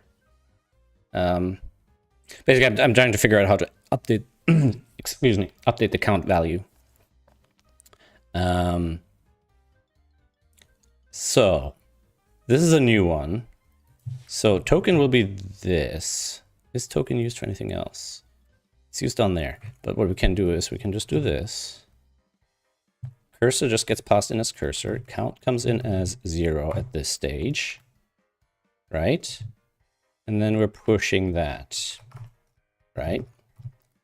And then down here, this comes out of there. Token.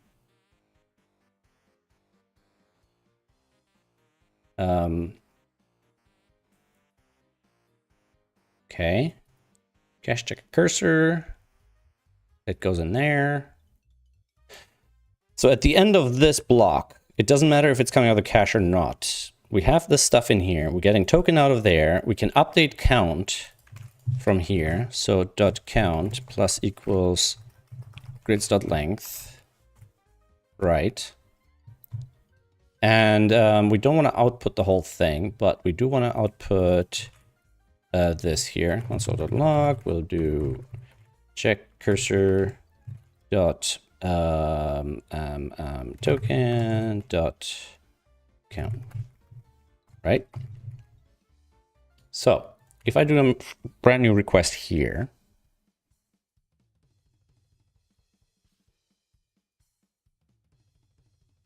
we'll get a match. Candidate properties of undefined reading token. Oh, that's not good.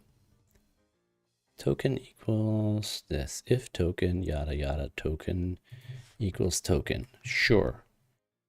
Cache check cursor goes here. Cannot find properties of undefined. I need more information about this error.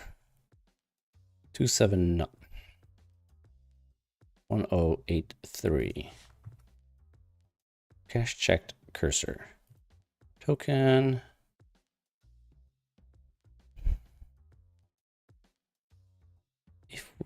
If token is a real thing.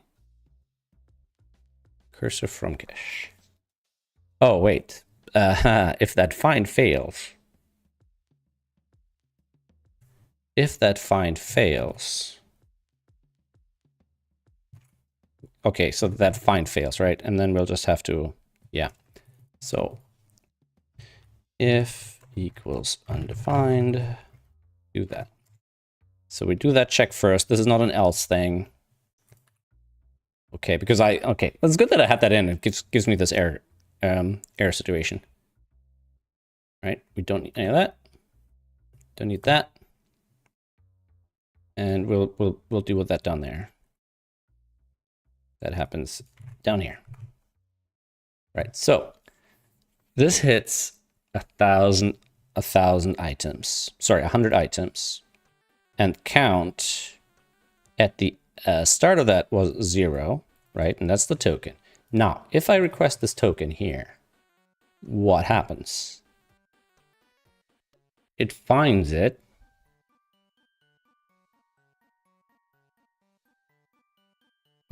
It finds it. Cursor from cache is undefined. That's not great.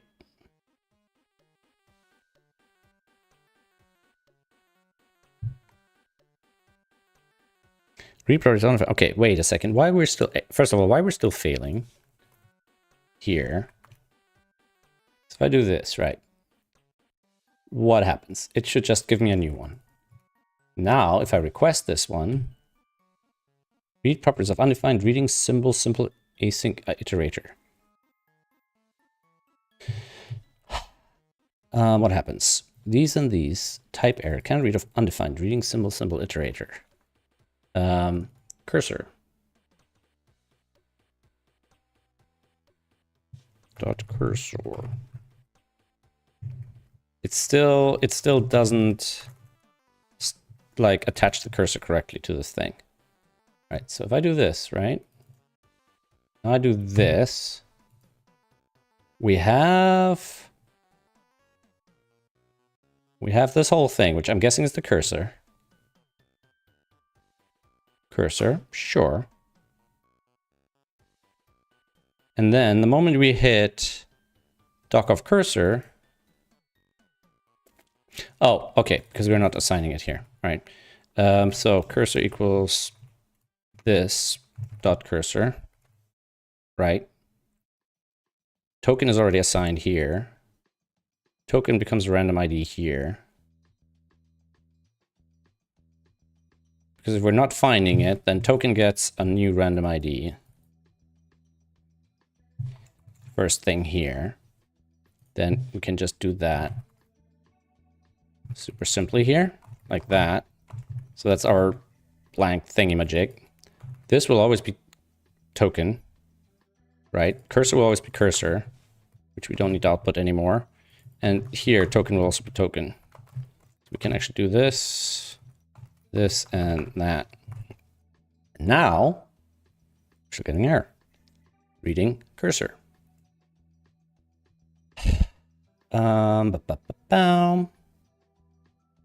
Cursor.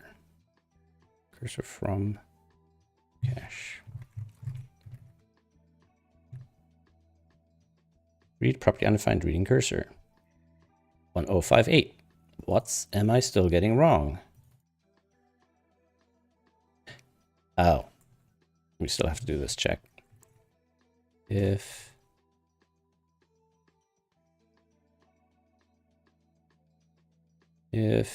cache is not equal undefined, then do this. Boom.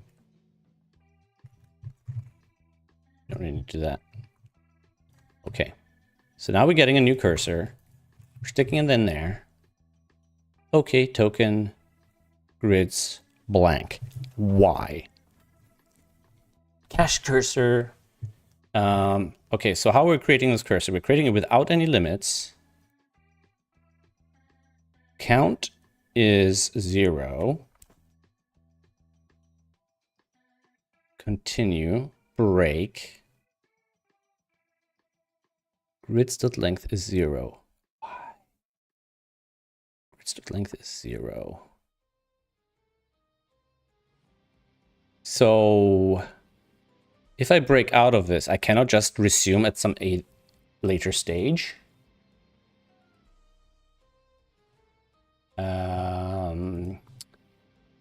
Data manual has next. So let's try this here. I'm learning stuff here. Has next one. So has next before we do anything, and has next after the fact. What do they look like?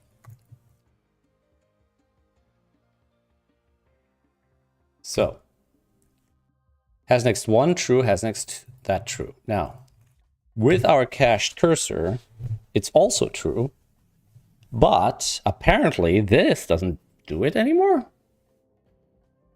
Like once we're broken out, it never enters again. All right, let's make the count really small so I don't spam myself to Kingdom Come. Console.log do doc, right? So I do this, right? So we have do doc 3 times. And if we do it with the cache cursor, no do doc. So even though we're using the same cursor, so I guess we cannot continue that. Okay, so we do want to do the manual iteration. So we'll want to do while cursor has next, do the thing. While cursor is next, const doc equals await cursor next. So the for await syntax does something to the iterator that doesn't let me reuse it at a later stage. And if I do this, now cursor that 3, now it should be 6. And we should get different data each time. And it should continue the cursor. And the timing should remain really small. Okay, so if we now make the cursor larger, and we don't output that, don't waste our time with that. We could limit to test what happens, right? So we could limit to 1,000, or let's limit to 500, and we'll do 100 each. We'll make count 100. Skip doesn't make sense now. Right, so that's 100. It took 73 milliseconds. We'll do it again. Now we had 100 already. Now if I refresh that, we're at 200. Only took 9 milliseconds, 5 milliseconds, 4 milliseconds. And then eventually nothing. Okay, so that seems to work. So eventually we want to kill that cursor. No, not necessarily, because we don't want the system to loop and just restart, right? We want to say, hey, that's it, and no more, right? Okay, so if we now take away the limit and make this 1,000, right? Refresh that. And now, so that took 200 milliseconds the first time, 200, 170, 166, 168. So it's 1,000 each time. It's always around 150 milliseconds. Now, 150 milliseconds seems... No, it's roughly the same as it was before. So I'm guessing whatever overhead I was kind of delegating, I couldn't get rid of that. Oh, wait, but this data is always the same. This data does not change. Wait, what? Huh?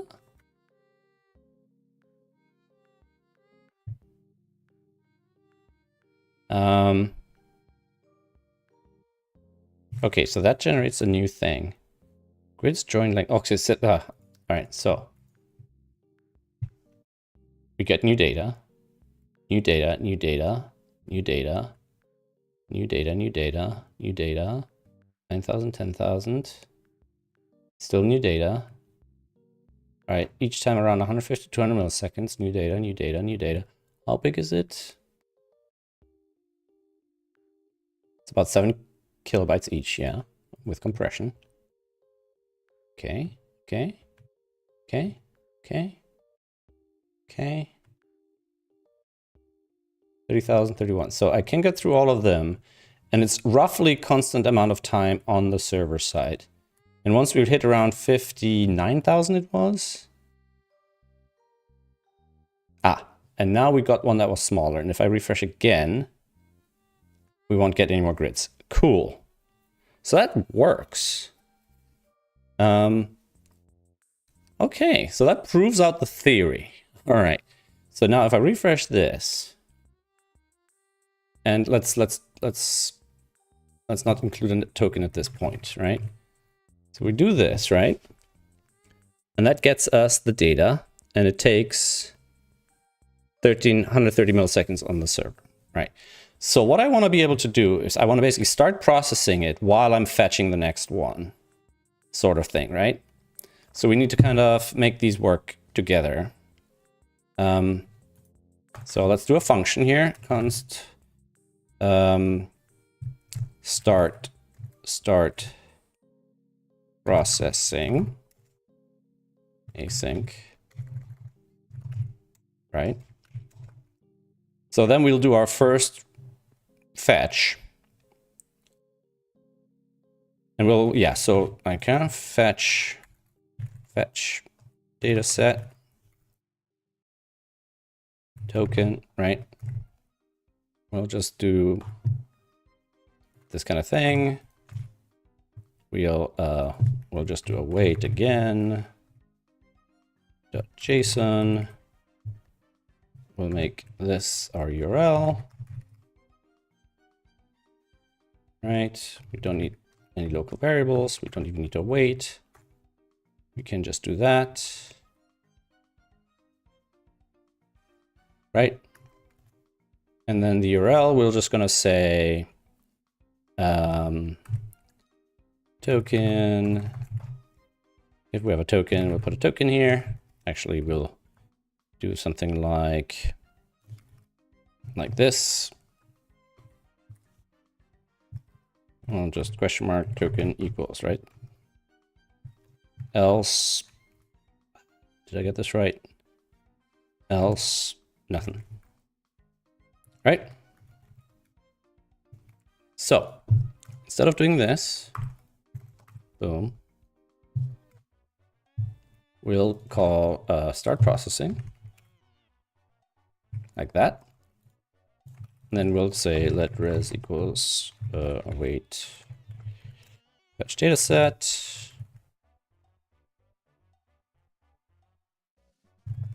So that should get us our first response with a token. Right. And now we want to basically process these while we're fetching the next one. Unless, you know, res.grids is empty, right? So, and now we kind of want to do this in a loop here.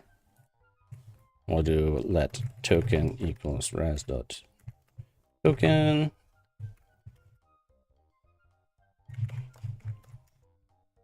Token. Right. And now we kind of want to start the fetch at the same time because the fetch takes time, right? While we're processing it, right? So we'll also want to do const process data set equals, we'll just say async grids, right? So we'll do that. Grids equals grids.match. Split it by 17. And we'll put them all process data set. We'll say comp m. We pass that in. Right. So we calculate that out here at the start. Or we'll just do that, right?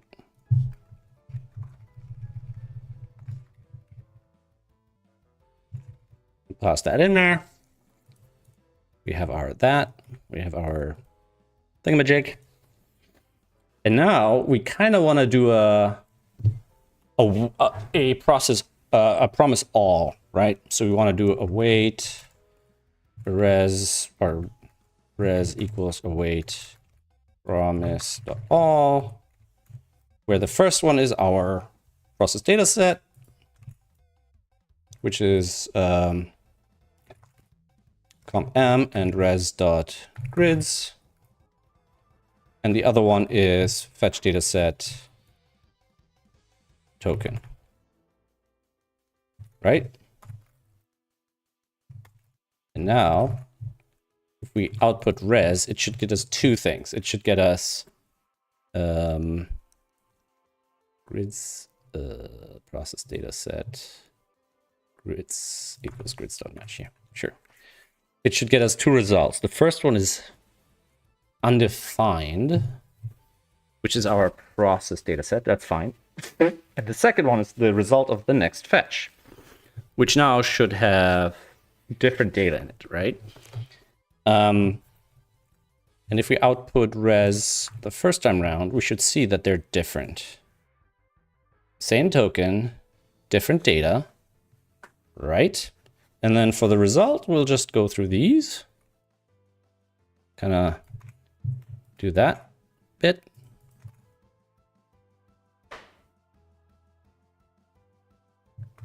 Right? We return these. Return, boom, boom, boom. So while we're waiting for the fetch, we'll do the processing of the first batch. And then each time we're processing a batch, we'll just add the results to whatever array, right? So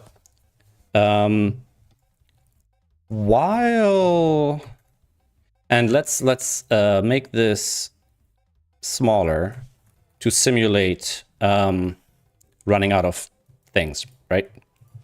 So if I do this, we should have no data in this second one, but we do have data. Did I change something? We're saying count is 1000, and let's just change this to page size, right? Let's do page size 1000. And we're going to use page size instead of count, which is being used here, here, here, here. Okay, and the count is the actual count, right?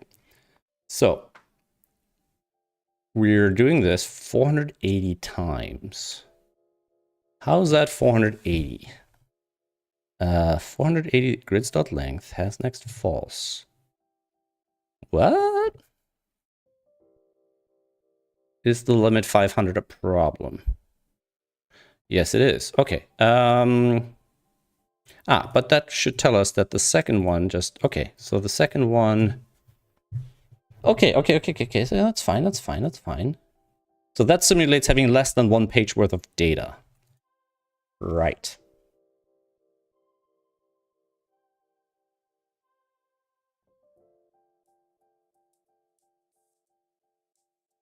And we probably want to run... Well, we got to run the data set here, and we'll do a second fetch. Except we don't need to do a second fetch, right? If the grid's count is less than what we're expecting, we can do one more fetch and it returns an empty string. On the server, that's basically free, right? We can optimize these little silly details down the line, right? But basically, here now we have a loop where we want to check.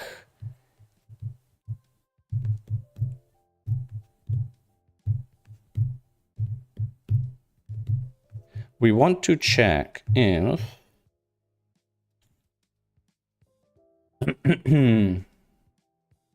so we have compress res equals, like if I do this, we'll do that, right? So compress and res, let comps equals, right? And so here we can now do, we'll fetch the next set. And here we just say if, so let's just do a loop here. Or let I equals 0, just so we don't run into infinite loop problems. I smaller than 100, I plus plus, right? So we'll do this 100 times max, but in reality, 100 times 1000 is, yeah, it's just a sanity check, right? So now we'll say if grids dot, sorry, if res dot grids dot length, if res dot grids equals the empty string, break, boom, right? And compress will be an empty array at worst. So we'll just say const.push compress computational result, right? And ultimately that gets us the number of sets, data sets that we're processing. So compress is 400, has one area of 480 because we have less than one full set. Now, if we limit it to 5,000, we'll do 1, 2, 3, 4, 5. Boom. And compress is 4 sets of 1,000 plus 1 of 778. And we made a bunch of requests, and it came through pretty quickly, right? And each of these is mostly the waiting time for the total whatever. Now, the one problem we have is that we don't get the total count. So MongoDB aggregate get total count. And I don't know if I want to do count total count without executing query. Get total count from cursor. I think it's quite intensive to calculate the count here. If I do cursor.count here, cursor, because I feel like without executing the actual cursor, we don't get a real count value. Cursor.count is not a function.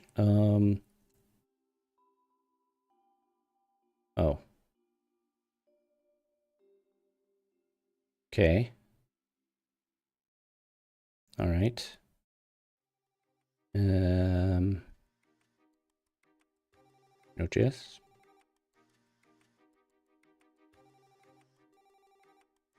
API. Cursor. Connection. Where's the cursor?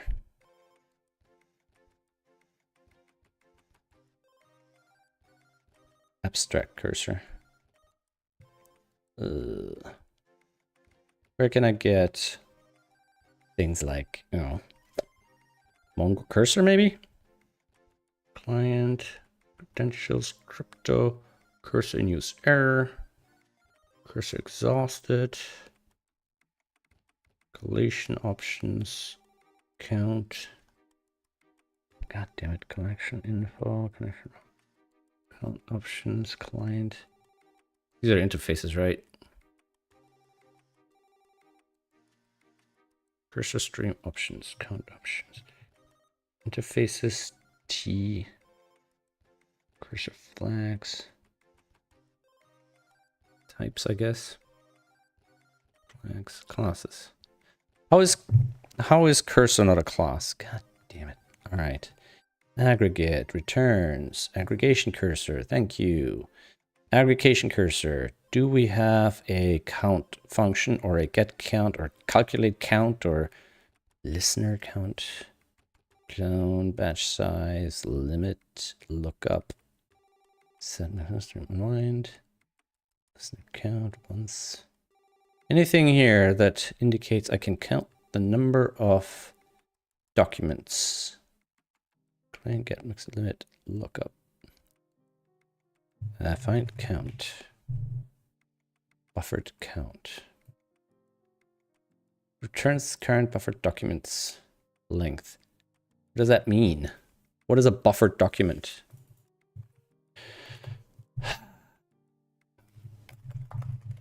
Things like that bug me so much.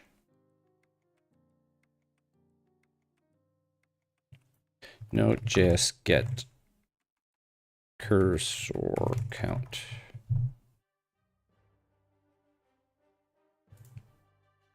And non-numeric documents. Find count will get my count, but doesn't.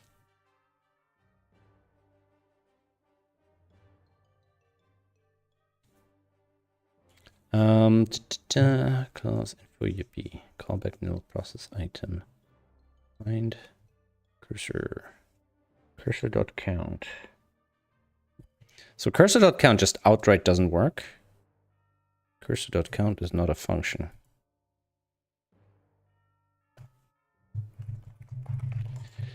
It feels like it ought to be. Count documents.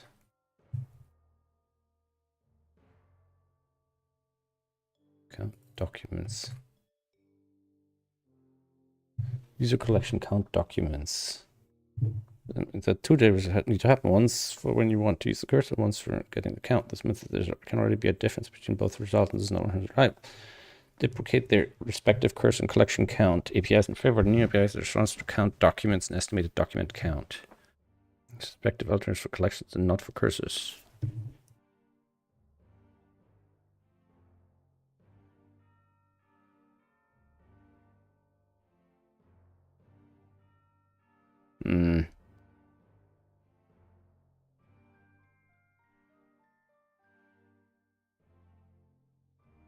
Interesting. So the count can be different because the collection can change. Why did I want the count in the first place? There's a reason I wanted the count. Now I forgot. Why did I want the total count? Why did I want the total count? I completely...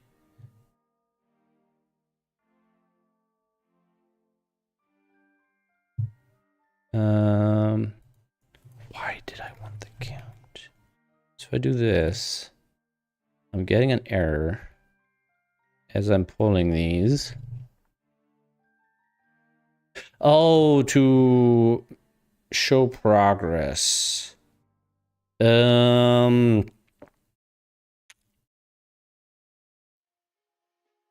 long does it take to execute the count function? Is it faster? If I take the limit out and I just do that.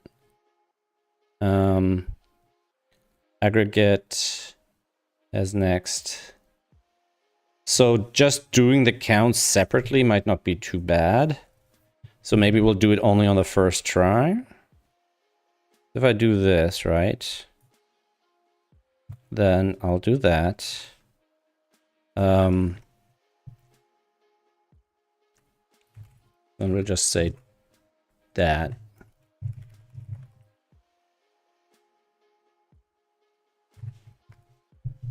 I mean, it's probably a silly idea, and I probably should make it a totals agnostic call.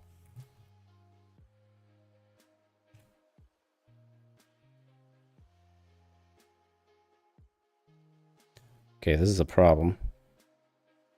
As next. So let's get rid of these for a sec, yeah? Get rid of that.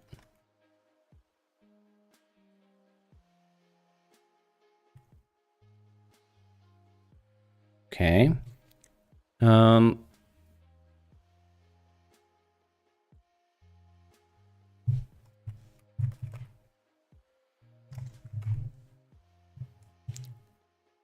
Okay. Let us just break here. Let's just do one request. All right. So count is this, and the count is part of the aggregate timing, right? Yeah. So puzzle info aggregate is 359 milliseconds. If we don't do the count, so the count probably doubles it. Why is that popping up during a stream? All right, that's silly.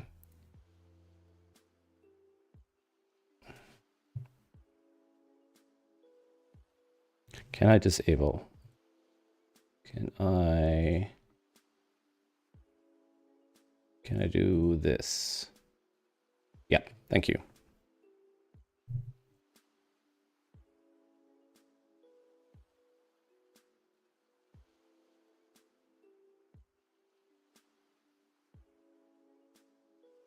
All right. So that was 352. If I save this, and do it without the count, it's 273. It's not exactly double. It would be a huge bump to usability on the client, though.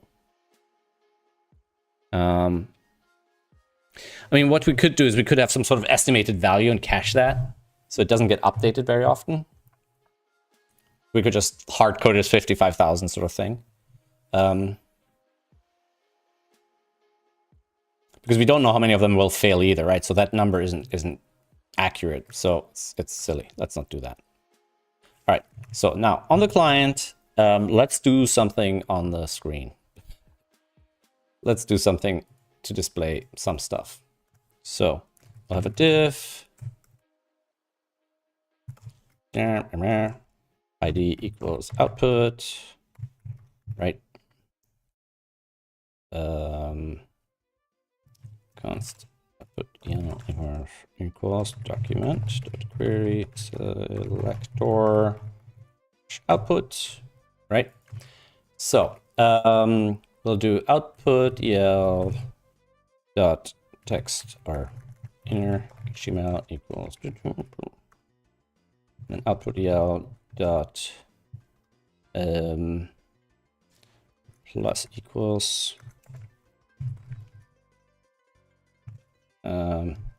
fetching first data set. And ultimately we want to, progress bar would have been nice, but yeah, well, we'll see how that goes. And then we'll do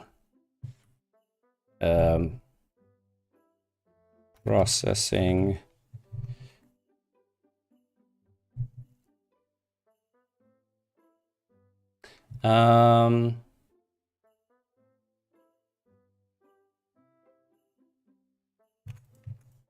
so processing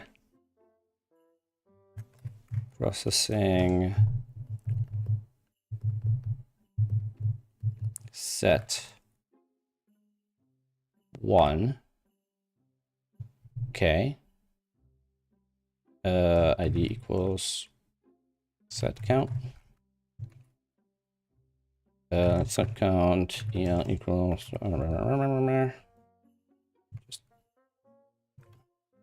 this, right? And then set count el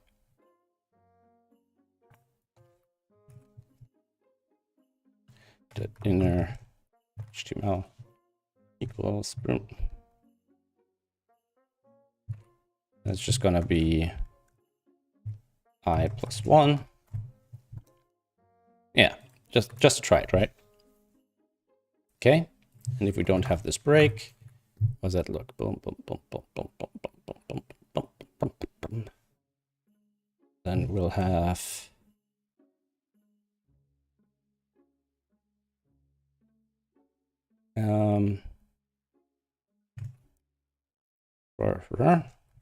results is comps.flat dot length, right? Nope. Why does that not work? Oh, because it gets immediately overwritten by this one, huh? I guess we can do that.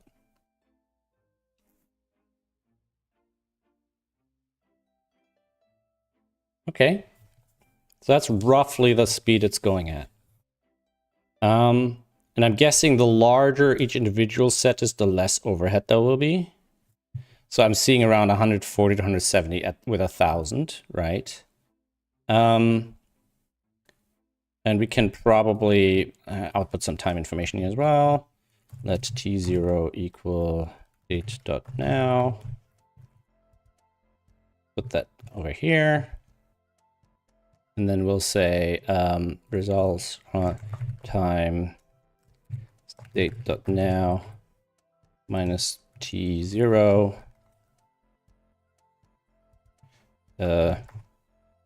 divided by 1,000. We probably want to do to fixed 1 s. Right? So if I do this, it should do something like that. And if we increase the page size, I do this and then refresh, does that. It's not actually faster. At least it doesn't, it definitely doesn't feel faster, right? It's almost a second each now, just to do the query. Even though we're not redoing the query. That's a little weird. It feels a bit crazy.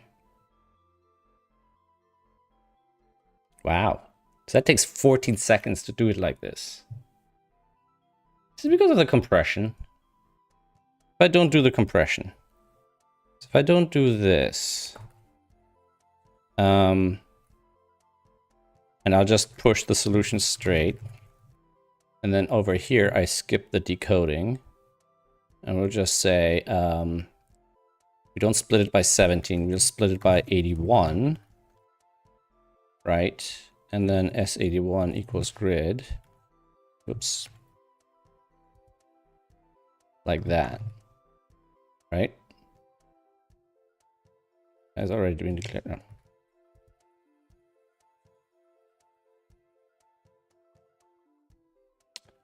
Cannot read properties of undefined, reading 0. What?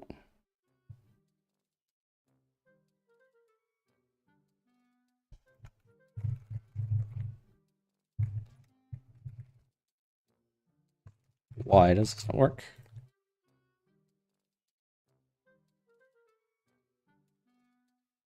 Is it because some of the digits are weird? I think I don't want to include zeros here in the query. Kind of want to do that. Okay. We probably don't want to output that now. 5,000. Yeah, it doesn't actually. It does actually make it smaller. Roughly half of the processing time. It's still so much slower than my browser-only version. Oh, because the browser-only version does just the pure calculation. It doesn't have to do the database stuff. Oh, I'm such an idiot. Okay. No, so that time is really, my God, I'm going to be so slow. Man. If I... what if I tell it which fields to get? So if I say MongoDB aggregate get project. So if I just say pass along the documents with the requested fields to the next stage of the file, especially it can be existing fields from the input documents or newly computed fields. So maybe we can do match, and then we can just say project solution, right? And then just make that a 1, right? And it should still work the same. And maybe it'll be a bit faster. Hey, much faster. Sweet, 5.8 seconds. All right. So if I do this without switching windows and whatnot, around 5.8 seconds. Okay, 5.55 seconds. 5.5 seconds. And if we bring back compression on both ends,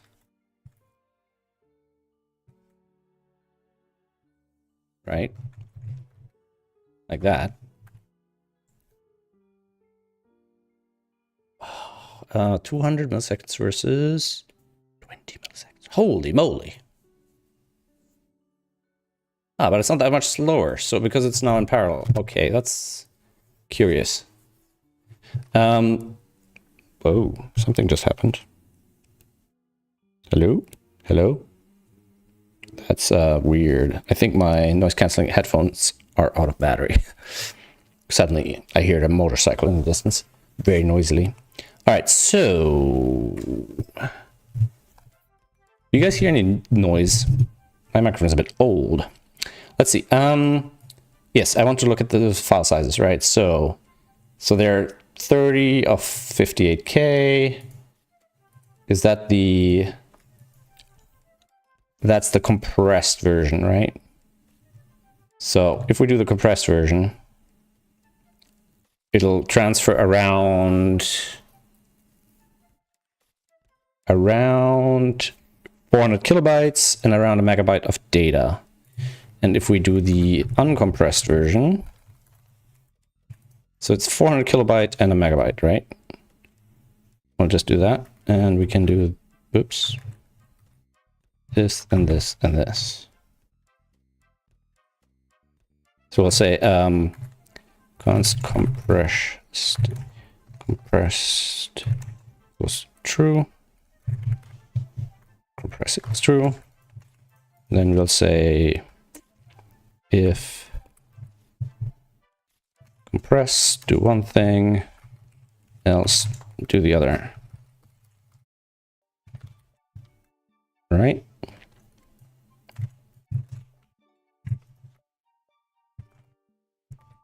I'll do the same thing.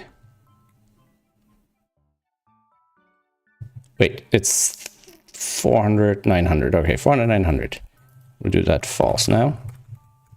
We'll do the same thing. Compress false. Compressed false. And we'll say if compressed, do the one thing. Or just say if that compressed, do this, else do that. And I think I have to invert them. If compressed, it's 17, else it's 81. Right? And then is compressed question mark else that. And compressed is false. And false. Let's redo it. So it's around 400 and 900K. Yeah, so much bigger. So it goes up to 5 megabytes and 1 megabyte transferred. So if we can compress, we definitely would want to. Although it does almost multiply the server processing by 10. But like I said, we might be able to cache that, so it might not be an issue. Hey guys. All right, I'll shut down soon. All right. Okay, so we kind of just now need to combine the results back, and we should be able to match them up. So we want to end up with a similar result to this, where we can like sort them and then, you know, put in the top and the bottom one. We won't be able to link them to the puzzles, but that's all right. That's by design, right? Okay, so we now want to combine the results. So we don't want to just push these. We want to push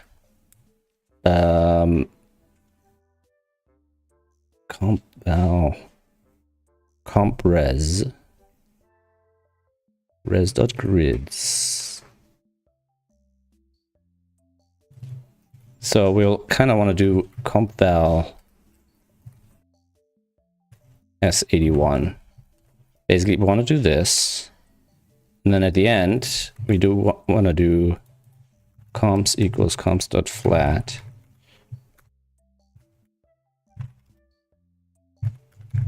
So we have the length of those. Let's once again put a limit on this so that our testing doesn't take forever. And we'll put the page size down to 1,000. All right. Let's make these small. So can I? Oh, this is a console. God damn it! Thought that was the terminal. Nope. Like this. Thank you. So comps at the end should be a single set of these two element things, which have our numbers and our things. All right.